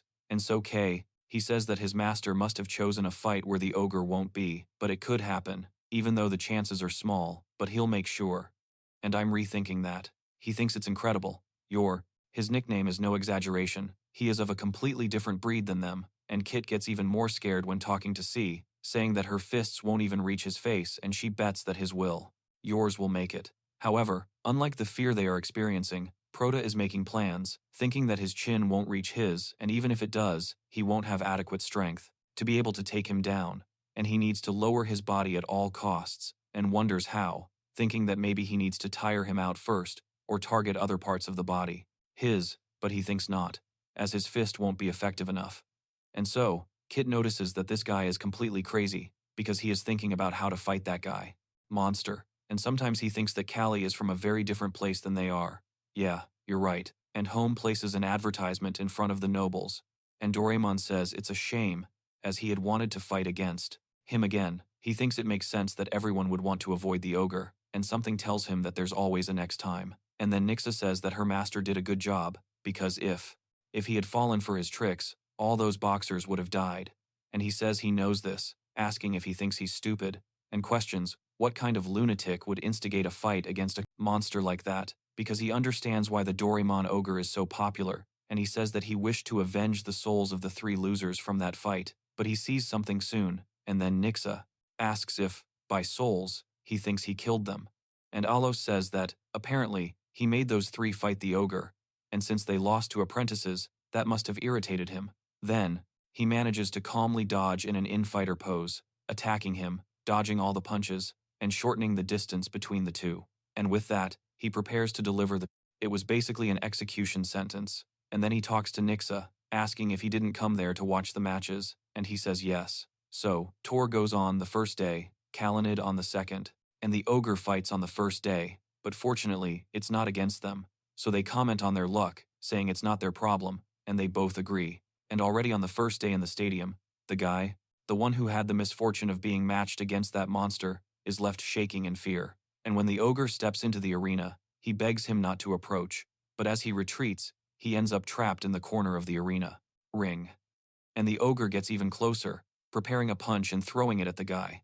He barely manages to dodge out of the way, and the pillar of the arena ends up completely destroyed, with just one punch from that thing, and the poor guy almost craps himself. And Doraemon, from outside, says that Ogogger is an imbecile. He had already told him not to break the corner posts and apologizes to saying that he will guarantee compensation for the damage, but he is actually quite happy, saying that the ogre did a good job, as he needs to make sure they know who he is. And seeing all of that, he begins to understand why he's called an ogre, as he actually feels ordinary. At first, everyone tells him to kill his opponent and shouts for him to finish the guy off. Then, he says, who surrenders, begging the ogre to let him leave. However, the ogre tells him that the audience wants blood, and goes to punch the guy again, probably crushing him completely with that blow. Whole. And the protagonist says that he has seen many deaths in his past life, but he has never seen a death as horrendous as this one. And he continues to beat the fallen guy, in order to finish the job with absolute certainty. He says, it's like watching a defenseless human fight a ferocious beast, and he thinks that one good thing is that the ogre has absolutely no technical skills, and he figures, counterattacking, preparing to strike where their guard is weakest. With that, he hits the giant's solar plexus, surprising all three of them. But even with a successful hit, that there has to be a way to win.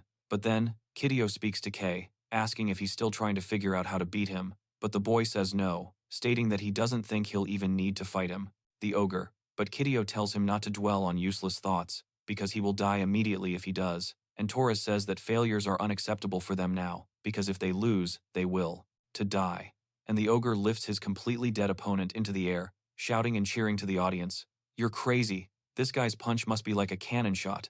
It reminds me of Eren, from Diboxia. It's like Saitama's one punch, one kill." And then, Cali talks about August's Javelier, and, true to his title, Torres never backed down, and after a close fight, he decorated the final match of the day with his victory. And after he manages to win, Kay thinks that tomorrow he will be the one standing there. While he is still completely stunned by this idea, Zelia talks to C, asking if he happens to be interested in men. And the boy, taken aback by this very strange question, says that there's no way that's the case, asking if she called him over just to ask that question. She asks what if she did. Many men wanted to chat with her, but he remained very calm, so she asked if he wasn't afraid, mentioning she'd heard most boxers end up dead in the Xiano first rounds of the fight, and it could be their last day together. He replies that he's not a noble like her, so he has nothing to lose, and she calls it the boy's impertinence, assuming that he would need a lot of courage to be a boxer, and says that if he wins tomorrow, he should dedicate his victory to her. He says he will definitely win, telling her not to worry. And so, the next day, he says he's ready with Nixar. Then, Nixar thinks that the boy's body has changed drastically, and the muscles in his shoulders and back. The boy manages to grab Cali by the collar, asking what's wrong since he was pointlessly surprised, and calls Cali weak. And with that, he manages to give the boy a good beating, leaving him behind, and have grown considerably. He enters the ring looking very different, and his opponent is a gigantic guy, a veteran boxer with an impressive 21 victories, the Iron Wall, Vartman. Niso says that the opponent is a small boy, the rookie from the August training camp, and everyone there starts to laugh, protesting that they didn't come to see a child fight, and Zelia says she needs to make sure she wins, but they tell her that the result is a bit obvious, that skinny guy would never win. That boxer named Kayhot is someone she has her eye on. He's a title contender, of champion, and Zelia thinks he's very annoying, which is why she didn't want to go there. He questions her reasoning, as he thinks that young man will win, but he says that weight and physique are important in boxing. It's a little embarrassing to say, but he has a history of street fights, and the girl gets fed up with it, saying that's not something to be proud of, and she then asks if he would like to make a bet, saying that she will place her chips on that young man. If she loses, she will spend time with him tomorrow. So he says he's in, but if he lose, what else can he do? Then she mentions there was a beautiful ruby necklace in the store she visited yesterday, and he immediately understands, saying it was too easy. She definitely has feelings for him. After all, he thinks she's making a bet that she's clearly going to lose, but the protagonist isn't intimidated in the slightest by that brute. He says he'll finish it, with the boy very quickly, telling him to put the blame on his master, who he involved in that fight. However, the protagonist says that he and the others, all of them, only fight with their mouths, telling him to come up, staring intently at that kid. Then he thinks that a brat like him doesn't even deserve his attention, and the protagonist thinks that, as expected, his muscles are as strong as metal, and the says that a nobody like him is getting ahead of himself, and so, he tells everyone else to leave. The other one continues to watch the boy, having seen a bit of potential, but still leaves him. Neck is thick, so even a blow to the chin won't defeat him. He anticipates another blow is coming. He tries to throw a cross, but the protagonist ducks, dodging beautifully and jumping back, and making space. So, he asks if all the boy knows how to do is dodge, and if he actually thinks he can end Cali's entire escape route by attacking him over and over, forcing him backwards, and then, another. The boy tells Zelia that the bet is over, but they notice that Kay has managed to dodge every single blow, tiring his opponent out as he tries to hit him with everything he's got. And he wonders how the boy is doing this, while Grotamonte himself thinks it's impossible. And everyone notices that this skinny guy is the apprentice who defeated Doraemon's boxer, and they say that, apparently, he won with his eyes closed. And the nobleman, upon hearing this, questions what they are talking about, because he didn't plan any of this. And Zelia continues to be very happy with the fight that is unfolding. And everyone in the stands is left speechless by Cali's skill, and the boy wonders if he can take him down with a single blow, questioning whether he should accumulate. damaging him to wear out his muscles or taking other action, also questioning whether he will last until then. And in this, he thinks about the back of the neck and also the ribs. Meanwhile, Protamonte is almost having a breakdown, with his heart telling him to stop, because otherwise, he's the one who will stop. And Prota thinks that he can't miss this chance, attacking upwards, going all out, and punching the man as hard as he can in the ribs. He notices that it worked.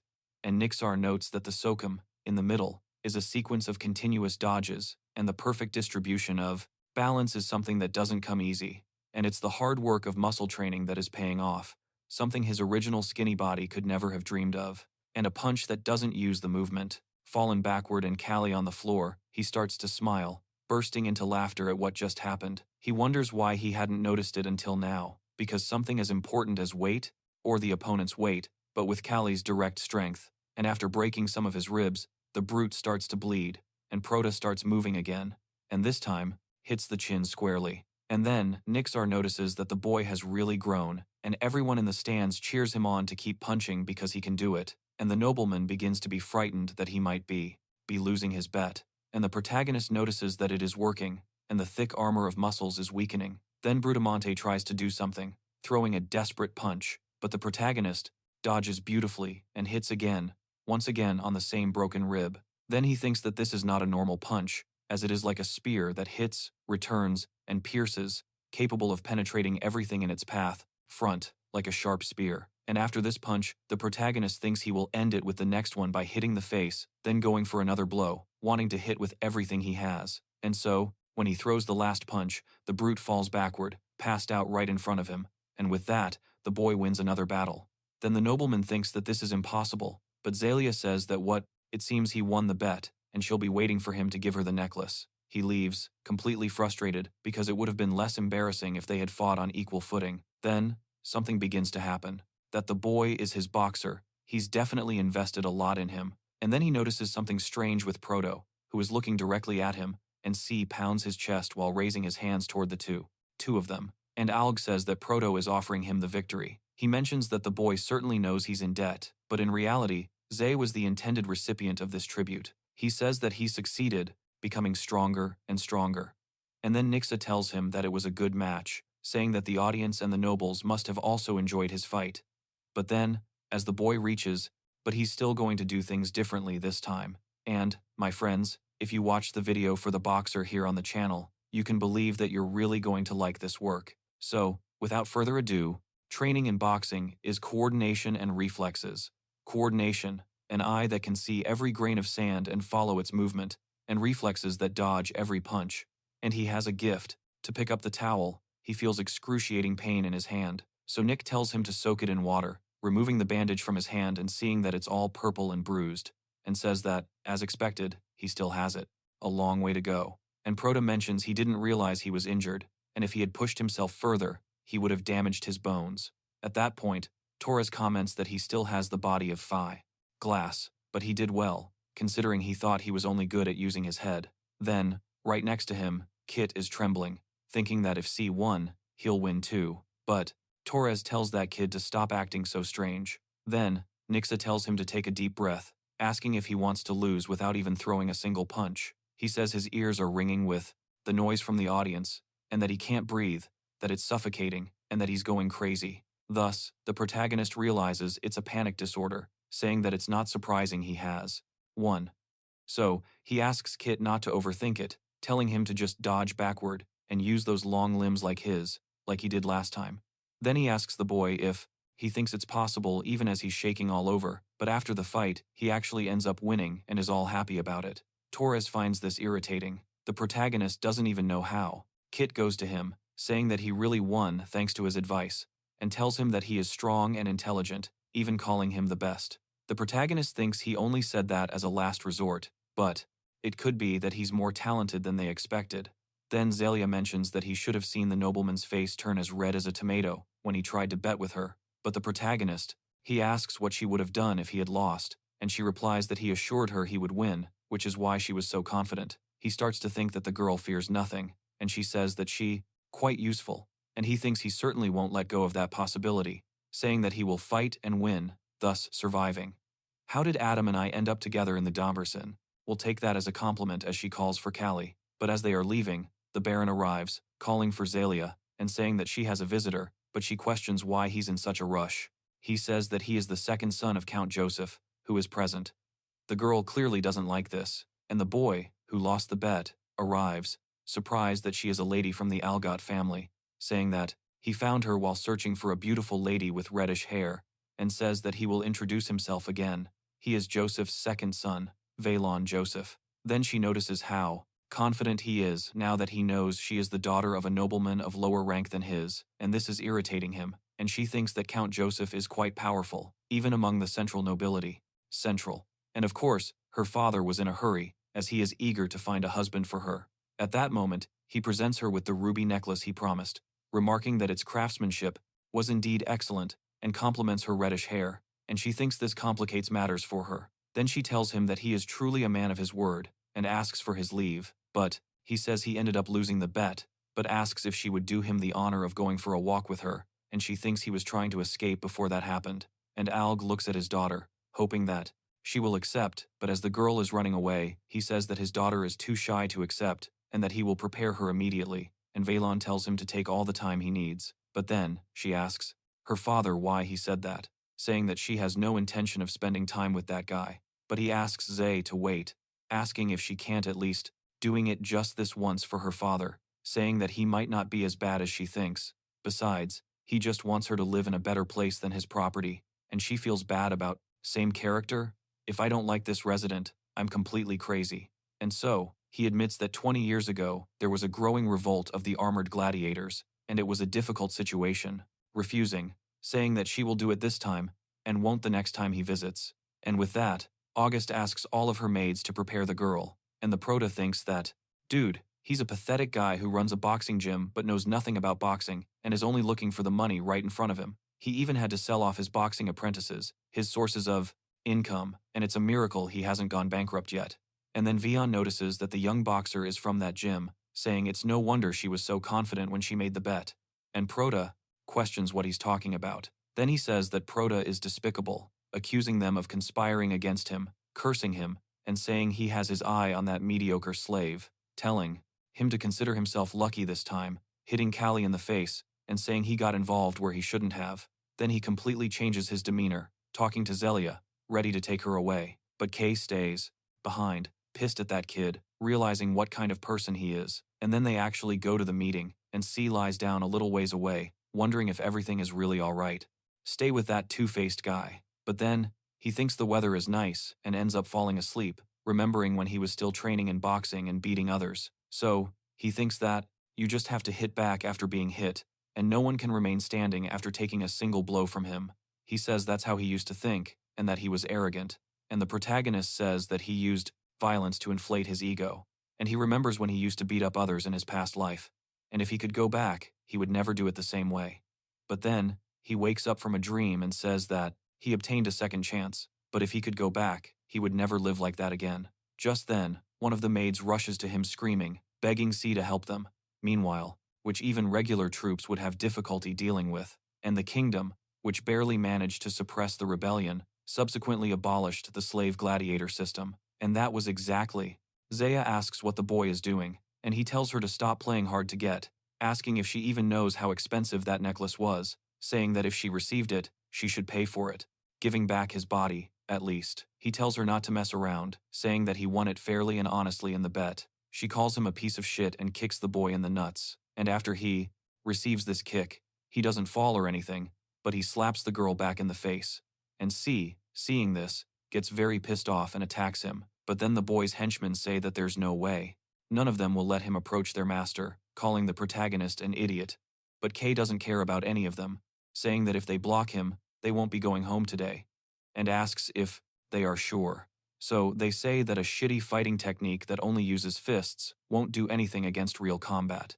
But then the protagonist hits the first one, grabs his finger, and starts to break it, really twisting it, effectively destroying one of their hands. Then another idiot runs away saying he's going to call the guards, telling the others to hold C until then, but those who remain are scared to death. And the boy summons the next one, who's shaking with fear, and he charges straight through, hitting everyone in his path as he heads for the jerk trying to hurt the girl. Seeing this, he immediately arrives, pointy-faced, throwing Veilon away.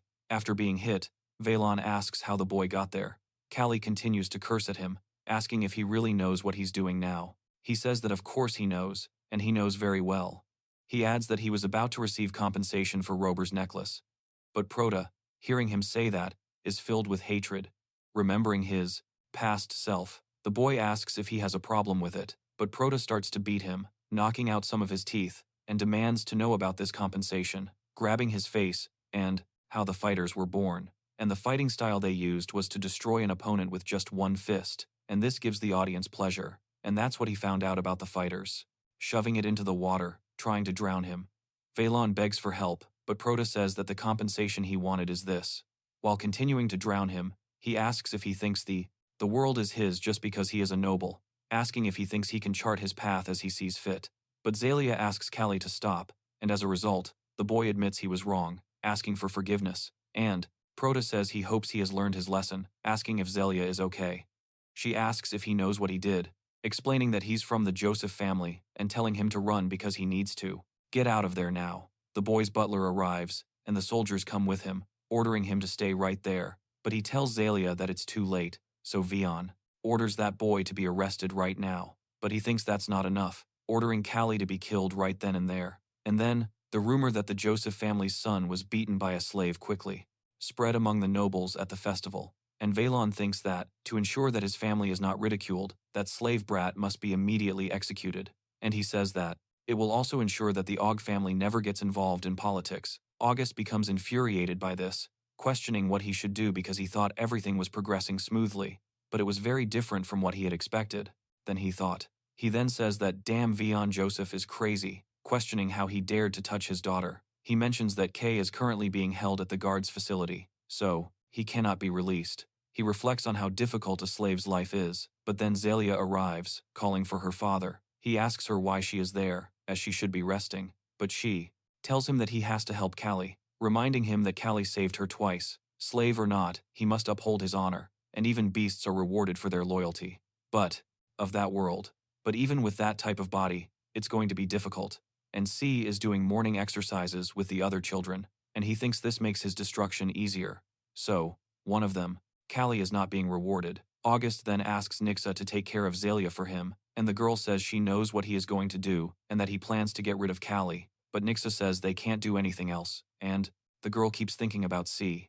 Meanwhile, the boy is in prison, and one of the inmates says he is incredible, stating that he is like a hero. But then the boy asks why the other man was arrested. The man responds that it was for robbery, and so it's not a big deal.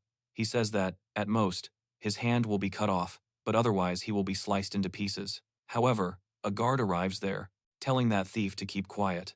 And the protagonist thinks he abandoned his chances of fighting again, but he would have regretted it all his life if he hadn't rescued her there. And so, in court, the protagonist comes face to face with the judge, who asks if he was the one who did that to those two, asking if that proves his crimes.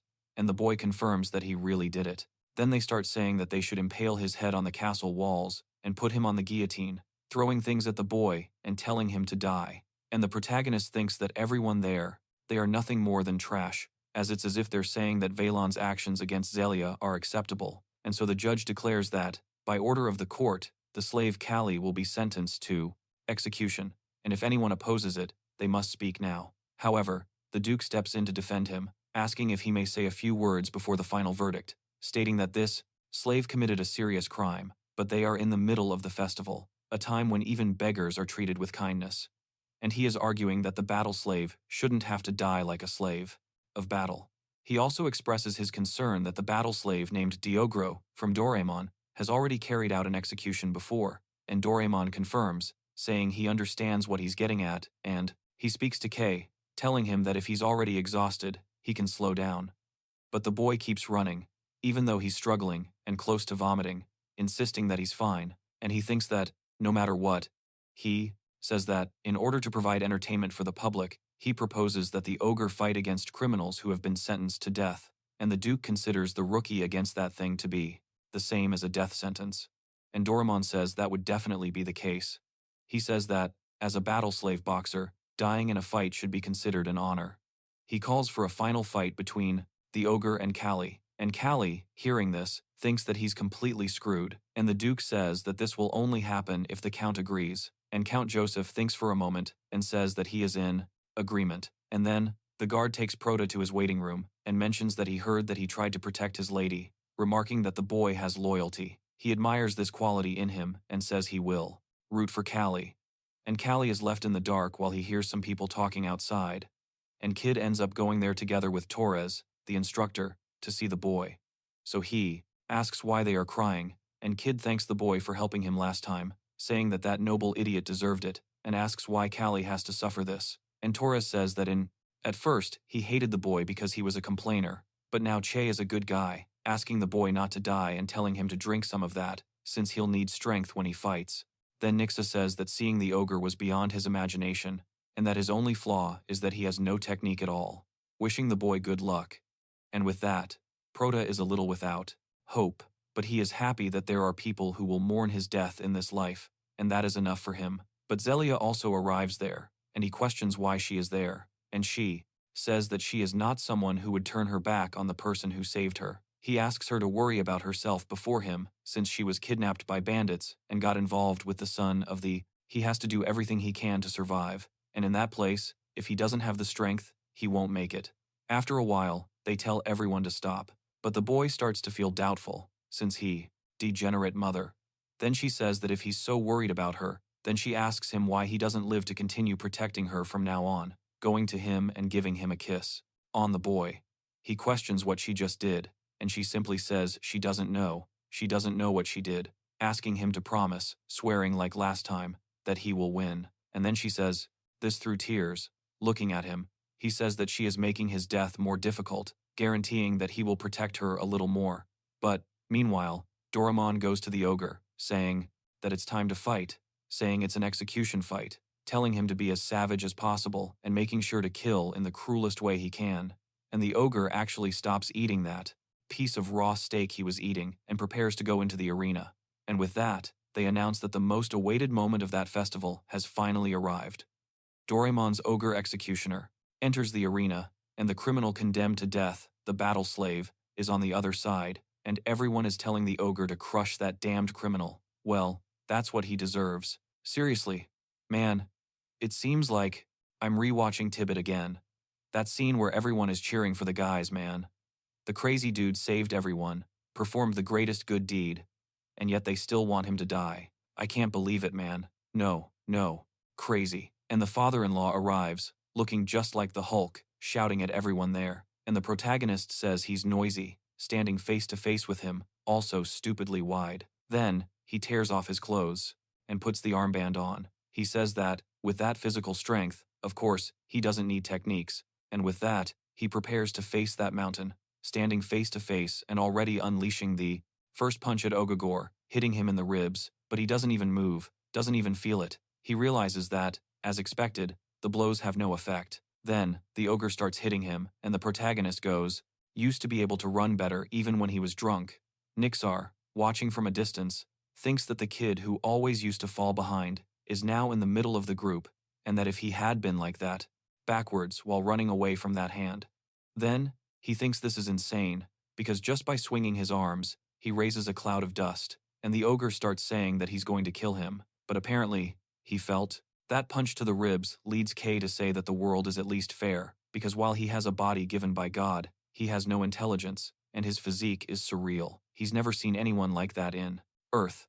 But to overcome their weaknesses, humans have always used their wisdom and created techniques. With that in mind, he thinks that they are a race accustomed to fighting against opponents stronger than themselves. And apparently he has a plan. Inso, the boy, calmly walks towards the ogre, getting close. Everyone is surprised that he's actually going through with it, noting that the boy is crazy, and Kit also finds his courage absurd, and Doraemon asks if he has given up, since he is heading straight to his death. But the protagonist faces the ogre without looking away, and at that moment, the ogre tries to hit him, but the protagonist gets out of the way and dodges each of his punches. He asks why he keeps punching, saying that he's getting slow, but he knows that one mistake will mean his death, and that, the absurd speed he's exhibiting with that body is incredible. As he continues to run and exhaust the ogre, the Duke reflects sadly on Kay's wasted potential and courage. His techniques are being squandered, He could have been the turning point for the fighters, but the ogre simply can't land a hit on the protagonist. Meanwhile, Cali is thinking that, instead of landing a critical strike, he needs to keep accumulating damage by repeatedly targeting the same rib while dodging the ogre's punches. The ogre is getting increasingly irritated, and the protagonist believes this is it, even if it's inevitable, because it simplifies things for him. He relentlessly targets the ogre's rib, and the Duke believes this represents the next stage in current boxing techniques, as well as the before they wouldn't have let him go. Then he wonders what happened to Kay, and everyone questions how he regained his strength after being beaten, and they wonder if he isn't revolution he was striving for. At that moment, the ogre completely loses his cool, raising his hand and demanding the boy stop running. The protagonist realizes he's achieving his goal by running away from, attacking and slamming into the ogre's ribs again. And now, the ogre's scream is one of pain. He realizes that it's a technique he's never seen before. Striking with the side of the fist delivers greater force, powerful from behind, and also unpredictable, especially against such a foolish opponent. Just then, Doraemon starts shouting that there's no way the ogre can lose, that he's undefeated. Meanwhile, Kit doesn't even believe it. Torres thinks to himself that the boy has always been like this. He always exceeds everyone's expectations and creates new possibilities at every turn. With that, he tells Kit to cheer for him, because Cali might actually win. Up until now, Cali's strategy to defeat the ogre has been to accumulate fatigue and damage, a departure from his current technique of targeting the brain or throat. It's common sense. The bigger you are, the easier it is to tire and lose blood oxygen after a certain amount of time. But that's what Cali thought, because the ogre hasn't slowed down even a little bit, and the boy is surprised because he's a monster, wondering how he still has so much strength, and says that he tried to reach him but got tired first, and he thinks this is bad, trying to get away from every punches faster and faster, becoming increasingly tired as he loses his breath, and he thinks that everything went wrong, ultimately failing to escape one last punch and being thrown away. And, even after intercepting that blow, his hands trembled due to the force that was applied, and he thinks his arm would have broken if he hadn't moved back. Elijah gets up, shaking more and more, and the ogre charges at him, injured but still full of hatred. However, the ogre simply starts to fall, feeling his head getting dizzy, and thinks that's. Without further ado, let's get the basics out of the way. Like, comment, and subscribe, and let's dive into this absurd story. And at the beginning, our protagonist's situation is anything but good, seeing as he's surrounded by several giants. Right? Acting a little strange after hurting his head. Just then, Nixar overhears the boy asking if C hurt his head, questioning what they mean, and everyone tells him, very strange. And Cali realizes something, thinking that it must be his first time, because prolonging the fight so much by moving so actively is something new, since he finished everyone off in a single movement, and thinks that even though the ogre doesn't look like it, he still retains some humanity. And then C decides that this is the moment, and this could be his last chance, so he goes after the ogre. While the ogre is swinging, he tries to punch the boy. While the ogre is tired, the protagonist dodges the punch and hits him again, once again striking the injured side. However, the protagonist's wrist is completely damaged because of that, but the ogre's chin is lower, giving him an opportunity while he's so hunched over. He aims for the thing's jaw and lands a punch, but the ogre tries to grab him as he falls. However, the boy retreats and hits it again, this time on the back of the thing's head. However, his forearm is already completely destroyed, but he still goes for another attack, finishing off the ogre, who falls to the ground, foaming at the mouth with his face down. And at that moment, the entire arena falls silent, thinking about the lie. After all, the ogre has fallen. And then, Kit shouts to Kay, and the protagonist thinks that if the ogre had known, if he had fought properly, he would have lost, without a doubt. He should blame the Baron for not teaching him how to properly distribute his stamina. But in the end, the ogre is still getting up, and they realize that this monster is truly too resilient. The protagonist doesn't even know how to react to the monster, getting up and charging towards him, is completely injured, because now the ogre has totally lost it, and kicks the boy in the stomach, sending him flying. When he lands, he's spitting blood, and everyone screams that this is a foul. But they realize that this is an execution match, and probably has no rules. Meanwhile, Cali thinks about how much it hurts, and notices that the guy is surreal, wondering how he can, about him being beaten up and almost dying. Nixon is surprised that he was beaten by another group, and the boy confirms that yes, he was beaten harder than normal, and then, interacting, move like that. Another kick comes, and the protagonist manages to dodge it, but he still feels the pain from the last kick, making it hard to move properly. Then, another punch comes his way, and he's thrown away. And the ogre starts to enjoy this, going after the boy and stepping on his foot, breaking Cali's leg in the process. With that, he grabs the boy by the neck, lifting him up, and Cali's situation. It gets worse and worse as he wonders if this is what the ogre calls boxing. But, my friend, did you really expect this thing, this monster, to act fairly? And as if the situation wasn't bad enough, the ogre simply grabs the boy and gives him a bear hug, about to break the boy in half. And Cali tells him not to dare, as he tries to hold on. And, in this, he grabs the ogre's hair and slams his head towards his own, simply biting off the ogre's ear. With that, the ogre throws the boy away. Cali spits out the ear, and everyone notices that he ripped off the ogre's ear, thinking that the boy is incredibly barbaric. Then the ogre feels pain, and the boy trembles all over. And Cali thinks that his blood is red too, and doesn't see it completely. The berserker, looking at that thing while bleeding, goes after the protagonist, saying that he's going to kill him again, ready to throw a punch. In it, Kale plays into the game of all the fighters in that world, throwing sand in the ogre's eyes and blinding him. He thinks the ogre is strong, he recognizes that, but he continues to hit him, and this time, he hits his leg, making him double over. But the ogre manages to land another punch on the boy, destroying another part of his body, and Kale thinks that every one of his bones is creaking, and his insides feel like a mass, but he notices that it's not painful, going at that thing again, grabbing its hair, and kneeing the monster squarely in the nose, and the Duke, on the head, the nose, and everything around that area. Then, Nixon is surprised that he has changed after experiencing a near-death situation, and thinks that he needs to wait and observe a bit more, and starts to think that, first begins to notice that it wasn't a fight between a beast and a human, but rather a fight between two beasts. As he thinks this, the entire audience shouts for Kale. Kid, I've got goosebumps. Okay, these guys are crazy. The kid is way too fierce and has swayed the public's opinion. And this time, the crowd is screaming for the boy to emerge victorious. And Cali strikes that monster in the face once again, repeating attack after attack. And the ogre continues to get pummeled, but remains conscious. And the protagonist can't even think straight anymore, but he keeps on hitting. And the ogre, seeing that he's taking too much of a beating, simply says he surrenders, lying on the ground with his face in the sand, and the protagonist raises his arm, emerging victorious from that massacre. Then the entire audience goes wild, while the two Josephs become completely desperate and pissed off, because their ogre lost, and Cali's two friends go crazy. However, against everything and everyone there, they order Cali to stay still, saying that the execution will still proceed. And he notices that those are Count Joseph's soldiers, realizing that this world is still like that in the end. But just then, a rock flies and hits one of the soldiers, and the audience voices their thoughts, demanding the boy be spared, and calling the soldiers dirty bastards. Everyone boos the soldiers for their actions, but one of the soldiers says they aren't doing this by choice. Then Joseph asks what they are doing, and Duak replies that they need to let Cali live, because the Harvest Festival exists to fulfill the citizens' requests. If they kill him, the Harvest Festival becomes meaningless, and if the boy dies, the festival ends. At that point, he speaks to the Count Joseph, saying he hopes he understands his decision.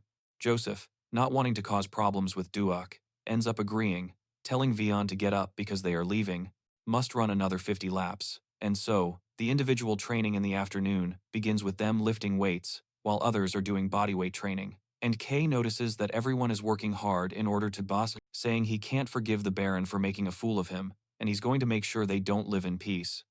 Meanwhile, Veilon is consumed with hatred for Cali, and so, in the fight between Cali versus Ogre, Cali won.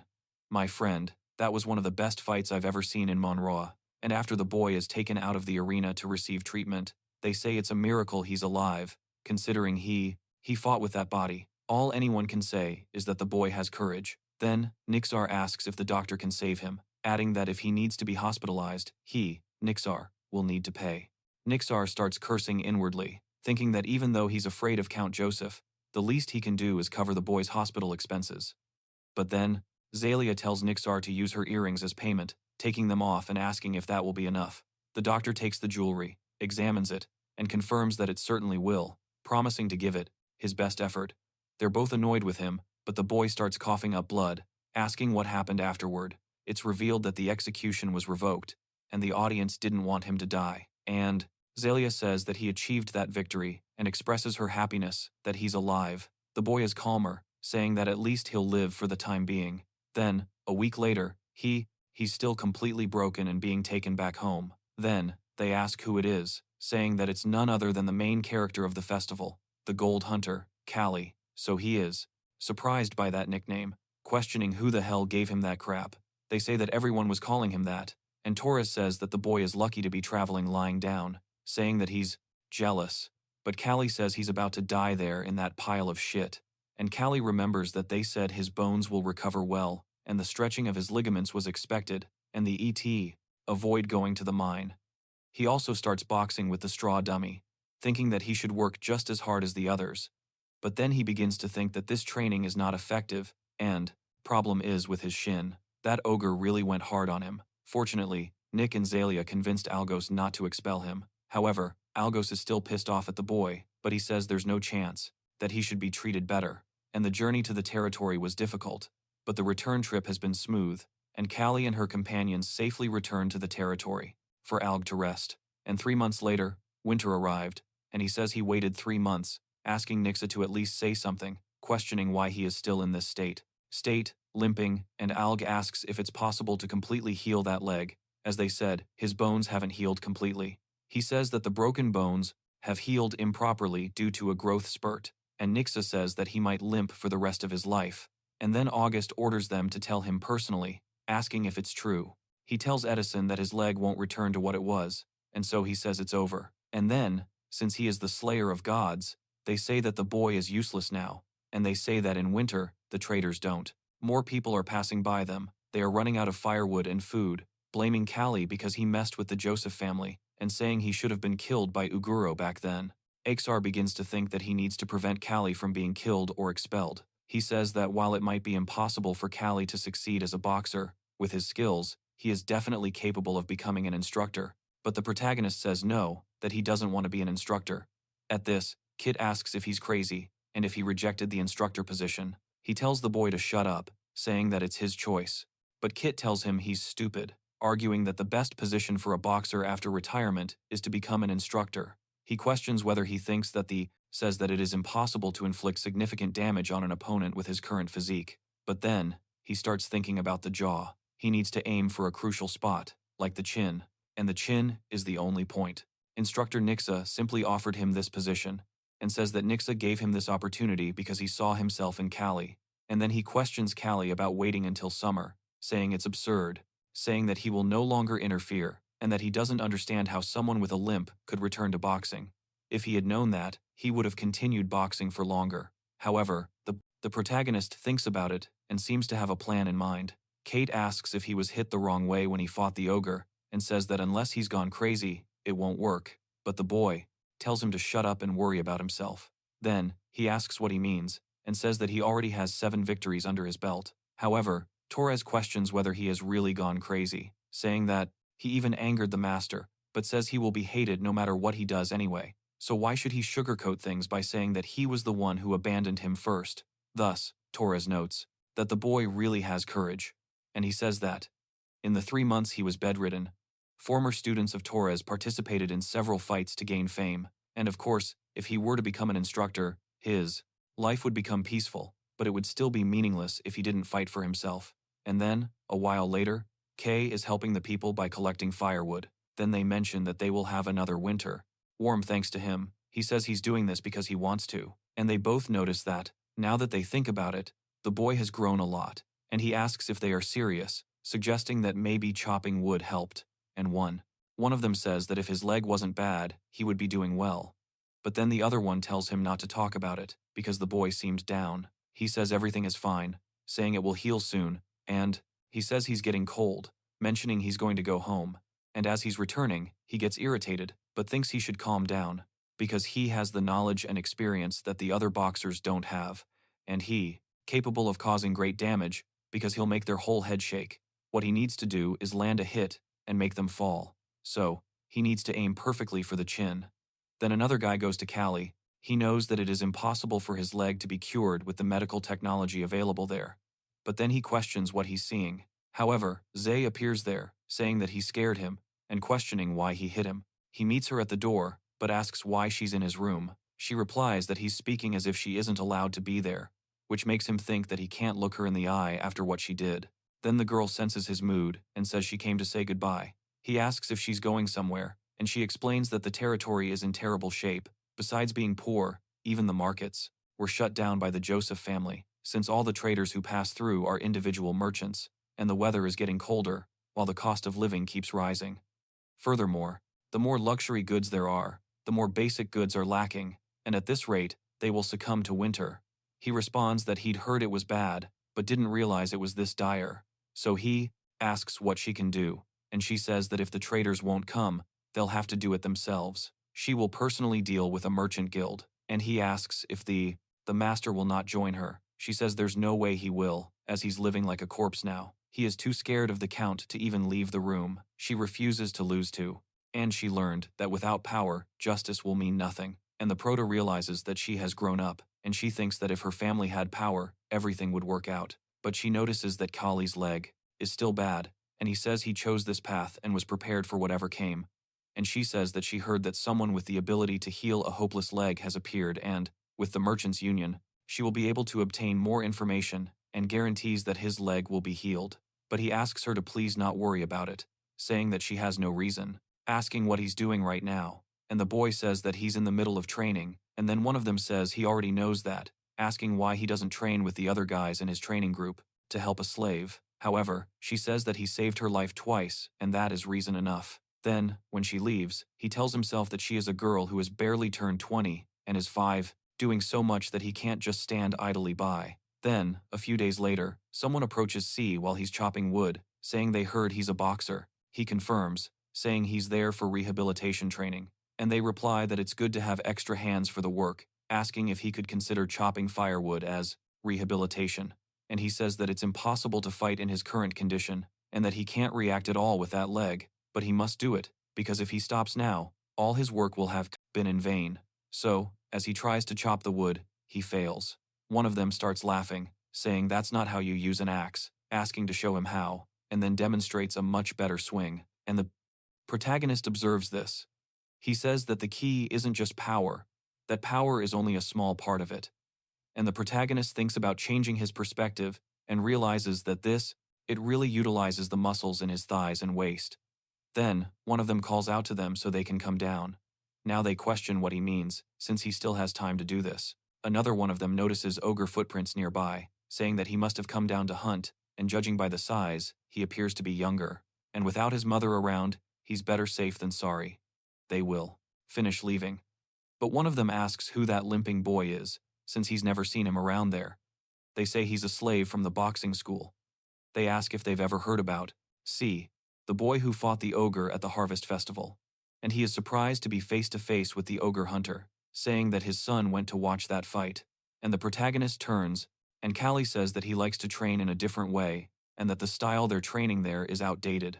And so, that kid gets irritated with the boy, saying that they were fighters even. All red while they talk about the ogre slayer. He says he thought they had already forgotten that nickname and asks them to please stop. Then, in Cali's room, he's surprised that Torres went there to ask him to teach him techniques, and questions if the great master of Alg is really asking him to teach. He comments that it's a big deal, because he's fainting right there, saying that they won't leave him alone. Then, when he tries to grab a glass, he barely manages it and almost falls to the floor as well, and the protagonist is surprised. Then he explains that his body does that sometimes. He loses control and sometimes can't see properly. Then the protagonist asks him to try to pick up that stone, but he can't. And in that moment, he notices that this is retinal detachment or boxer's syndrome, or perhaps even post-completion effects, explaining that the body receives as much as it gives back, and says that if he takes more blows to the head, this could become disabling. And he says that's why he came to the boy, asking him to teach him his techniques. But then, the protagonist begins to teach something that Torres doesn't recognize, and he describes it as a defensive stance, arguing that he's increasing his defensive area by bringing his arm closer to his body, and that his sense of distance is impaired at that moment. So, this would be his alternative to dodging, but he mentions that his vision becomes limited, making it difficult for him to attack. He says he fights with this in mind, and frontal attacks are fine, but he needs to move his head and upper body to avoid attacks coming from the side.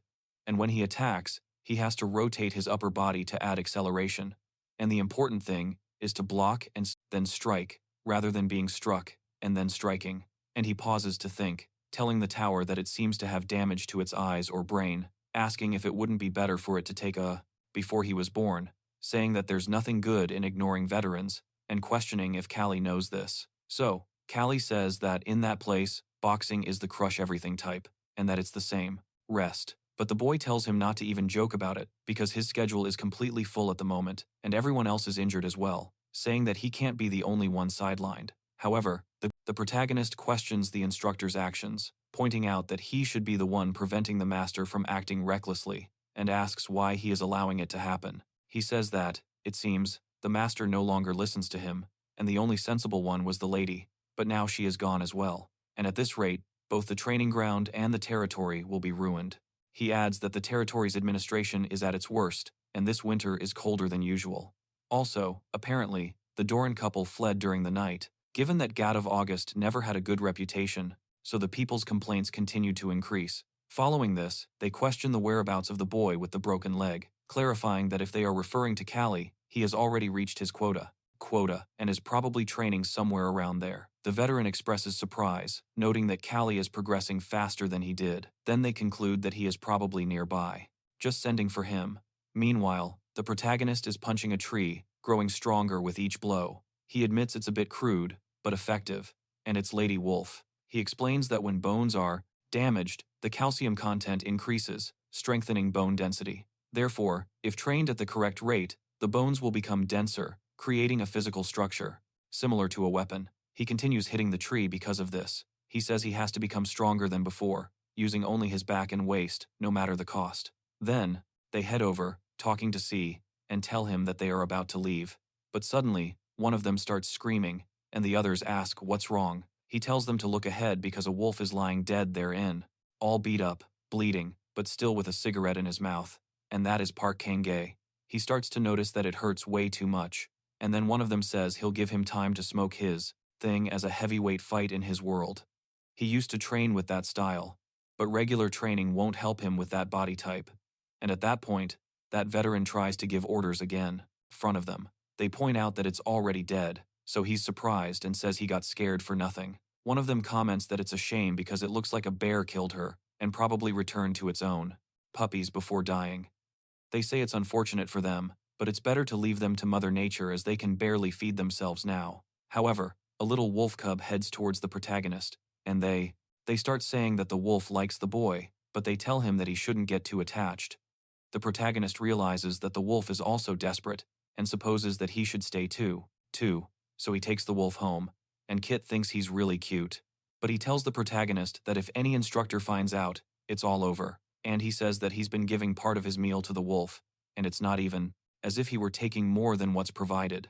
However, an instructor arrives at that moment and says that he's getting conceited, asking the boy if he thinks he's a free man to have a wolf cub. And Kalise, sorry. He asks him to hand it over right away, saying he's going to throw it away, but as soon as he sees the wolf being so cute, he can't bring himself to do it. Simply takes his wolf. At that moment, NXA says that she supposes it wouldn't be so bad to have a dog at school, but Kate points out that it's a wolf, not a dog, and he replies that it's the same thing, telling him to make sure he doesn't bite other people and ordering him to sleep, mentioning that Kay will have to help with the construction of the property tomorrow. At this point, Kay asks if they are getting along, getting rid of the main hall, commenting that it's the master's damn determination, but he counters that determination and stubbornness are among his positive characteristics. However, he mentions that, of course, the problem is that it's always a weird direction. Meanwhile, he's drinking and pondering something, thinking that if it works out, something will happen, but it's definitely something stupid. It's just that Gaduf, at the boy, telling him to just pick up the log and repeat the motion over and over. But Nixar approaches him, asking if he's learning all of this from his father. The boy shakes his head and says, who was drowning his sorrows in alcohol, suddenly had a brilliant idea to use the popular bait boxing matches to make connections with merchants and other nobles. And, fortunately, he had some rising fighters like Torres, and his fame from training the ogre hunter at his training school also attracted audiences to watch the free boxing matches. Then, Nixon mentions that they could invite the wandering CTR boxing group to be their opponent, but the cost would be too high considering the construction fees. But then he says he should just offset the costs, collecting emergency fees and silver utensils from every house in their territory. But he says that the population would not react well to this. But Gadov says this is his problem, and his soldiers, telling him that he should just focus on his job as a trainer, and that they are doing this to revive the territory, and that they will deal with some losses. Like this, telling Niggs to get out of there. Then, it is said that about 10 days later, countless luxurious carriages lined up at the mansion. Consequently, the vast territory was finally filled with guests and a free boxing match with a famous boxer participating. No one would refuse an offer like that. And seeing the group of boxers, Catherine and Cali think they are skilled. They are not slaves, but professionals, and because of this, Torres thinks they will lose again. However, one of them arrives, asking if he is the famous Cali. He says he's not famous, but that he is Cali. Asking if that is a new slave. He says he is Sharon from Seoul and is a navigator, but Prota says he doesn't look like one. He says that the ship was destroyed, and he was caught by slave traders, and will gain his freedom and return to his hometown. Anyway, whenever he asks about the strongest one there, C's name appears, and apparently, the rumors were that, if that's the case, he could use this style at his training camp, and if it's the champion's training style, there's definitely something to learn from it, saying the kid can, exaggerating, saying that he is weaker compared to Torres, and besides, he has a limp. Then Prota says that if he is an apprentice, he should focus on training, and that's when he notices that Prota isn't even explained, taking him seriously. He says it's an honor to meet him, asking why they aren't shaking hands, saying that the limping guy is like Torres, and that he'll crush him in no time, and to regain his freedom. And Prota actually extends his hand to him, a little warily. And when he takes his hand, he says that he has already pulled ropes and sailed for more than 5 years, saying that he won't lose when it comes to grip and strength. But then, as he tries to shake Prota's hand, nothing happens. He says he feels as if his bones are being crushed. Then Kay asks Zan what's wrong, saying he doesn't look well, and he walks away with his hand hurting. And Torres is outraged, because beginners are acting as if they were the greatest, saying that he would never say such a thing if he saw C fight. And C himself says that, if he wants to become free, then he must pay attention to the fights, because that is what they need. Winning are those guys. And then Kit comes face to face with his opponent and thinks he is the best and strongest of all, looking at him with a psychopathic gaze. So, he hits his opponent from a considerable distance away, and the opponent doesn't even see it coming. And so Torres says that that damn Kitcho has been meddling in this lately. He is confident that he won't lose to anyone, completely changing his way of thinking, and he lands several punches before his opponent even gets close. Then, when his opponent moves in, Kit knocks him back with a punch, stopping him in the middle of the path. And Prota says that he is right to approach an opponent with greater reach, but approaching him without adequate techniques can be very bad. He thinks it would be better for his keep up with this training. Then Nixar, looking at the boy, remembers Caveron, who is a champion but wasn't a boxer, wondering if he taught C other training methods, and says that, opponents to hold out until Kit gets tired. So Torres tells the boy that he did well, and with that, he enters the ring to do his part, and everyone is happy. And he notices that it started from young, but he can barely see, with everything appearing blurry, leading him to believe his boxing career will soon end. He's also contemplating whether Cali's techniques will actually be effective in real fights. And for now, he will win using his conventional methods. However, his opponent stops his punch, returns it to his face, and he thinks about Torres, since it's said that he will continue fighting, right? No matter how many blows he receives, and says that his boar title really suits the boy, but he will be hunted by him today. And as soon as Torres misses the blow, he ends up in a position, vulnerable, and ends up receiving a blow, being thrown to the ground. So, they think that this is the style's technique, and it has been circulating recently. It's the first time they've seen it. Personally, the protagonist is quite surprised by that style, and that technique that avoids the upper body is clearly a reference to him.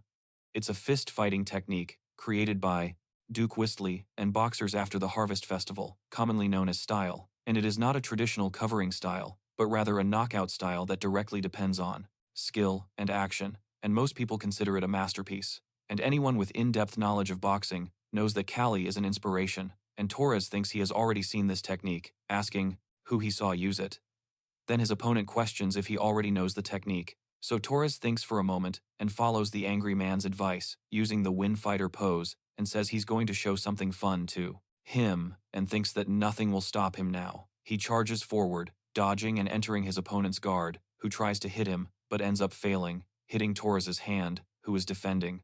Any case, he must have changed after that day, and comments that the boy is very different now. All this happens while Kay continues training, hitting his jaw squarely, until in the afternoon he collapses to the ground, defending very well. With this, he stops receiving the blows, leaving his opponent surprised, as he has never seen this before, because he doesn't react when you move away, and his response is the side of the abdomen. However, if he gets too close too quickly, he'll manage to land a hit, and when Torres attacks, he thinks he can avoid it because he's too slow to close the distance. Fist. But it turns out there's no opening to strike, while Torres is looking directly at him, shifting his stance, and launching another attack towards his opponent.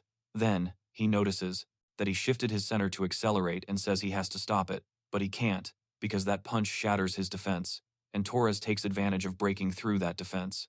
To use that kind of naivety to his advantage, hitting his opponent squarely on the chin, knocking him out, and securing a beautiful victory. And Prota thinks it was similar, and honestly, he was surprised by that style, but still says that he didn't explain everything he needed to Torres, and that he managed to adjust his footwork mid-fight because his legs were moving awkwardly. But Torres, on the other hand, had a natural shift in his center of gravity, had been taught the guard stance, and had a distinct way of moving forward. And after the boxing match concluded with a 1, after a successful takedown, something about him smiled in a way he hadn't seen in quite some time. He then speaks to Joseph, asking if he thought he would fail in such a manner, and this transpired because each of the nobles, he returned, promising their support to Algus, and everyone seemed to appreciate that demonstration quite a bit. He proclaims that he will make the territory thrive once more. However, there was still no contact from the VIPs who had been dispatched a long time ago, and he is surprised that there has been no response this time either. And it was only at that moment that Allahs realized that they were offering only empty words and had no, exhausted, thinking he's dead. He can't handle it because he's too weak, and the boy also starts to feel very hungry, saying he wants something sweet to eat. And with that, as he finishes, real intention of helping him, which made him very irritated, he questions if they only came for the free boxing match, mentioning that he even fixed up the mansion for them, and orders them to bring even more alcohol. And then, a few weeks later, a hunter becomes very angry in his house, saying he doesn't know what's going to happen because he's not good at managing documents, but he still is one, a dictator, and simply took all his wood from there until someone returns. And it turns out that C tells her captain that she has returned from training, and then he says that he has been training all day, telling the boy to take some time off, but he says that he's doing it because he needs to. And then, when he sees the little wolf, he is surprised, noticing that the little animal has grown quite a bit, asking C if he has a name. He says he named him Robot because he looks more like a dog than a wolf. And after they talk, the protagonist leaves once again with the captain, who tells him to return when the training is over. Then they will be able to go down the mountain together. But as soon as he goes into the forest to train alone, something watches him very closely, with a very ominous aura. Friendly greetings. My friends, this manhwa is simply mind-blowing, and as you know, if you want me to continue recapping it, just ask in the comments below, and leave a like so I know you're enjoying the content, because I'm really looking forward to recording more of these, and I will definitely see you all in the next video. Speaking of which, he happens to look up and realizes he's standing beneath a fruit tree. Noticing that the fruits are apples, he walks over, grabs one, and starts eating, figuring it's okay. Even better, but then he gets startled and hears a girl's voice asking what he's doing there. When he turns around, he sees that it's a noble lady, a girl who is the picture of grace. She's looking right at him. He's speechless. While she already suspects he has no explanation, now he has to pick an apple for her and climb down as well, because she wants to eat one too. That apple. And so he brings the apple to her, and she takes a bite, looking delighted, saying he did a good job. Then she asks if he isn't a slave from the training camp. Last cigarette. He thanks him while Sung and that same guy who let him smoke ask him to send his brother to his final rest with a single shot, and the guy hesitates to do it, apologizing. She's surprised that the boy doesn't know that this is the garden of a noble family, and warns him that if he's caught there, he'll be punished. Then Kylie says that she honestly didn't know, terrified of the situation he's in, mentioning that if he gets hurt, he won't be able to compete. So, the girl simply smiled, remarking that it seems he doesn't know who she is either, and states that her name is Azalea August, saying that her father is Baron Gadolf Ages and that he is her master. So, she asks the boy to tell her his name, and he introduces himself to her as Cali, and then she says she's going to pretend that she didn't see what he was doing there, because she gave him that apple, and if he is caught again, she will personally use the whip and orders him to quickly leave that place before the others see him. And he just thanks the girl with all his heart and runs away from there, thinking he barely escaped. And she keeps looking back, noticing that the boy is really small. He seems weak for a boxing slave, but she just keeps eating and thinking about the boy, carefully engraving his name in her mind. Yes, I'm rooting for a romance with a class difference. It feels like I'm in a fun. My God, what is happening?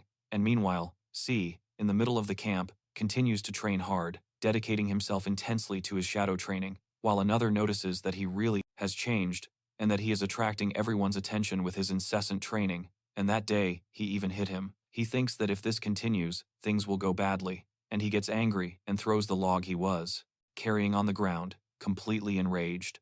Then, he asks another guy there if the instructors shouldn't come, and he says that the master called them and they left, so he thinks it's okay to test the opponents in advance, saying that he has to show them who is in charge. He goes after Cali, saying he's going to start with that annoying face, trying to grab the boy from, to Park.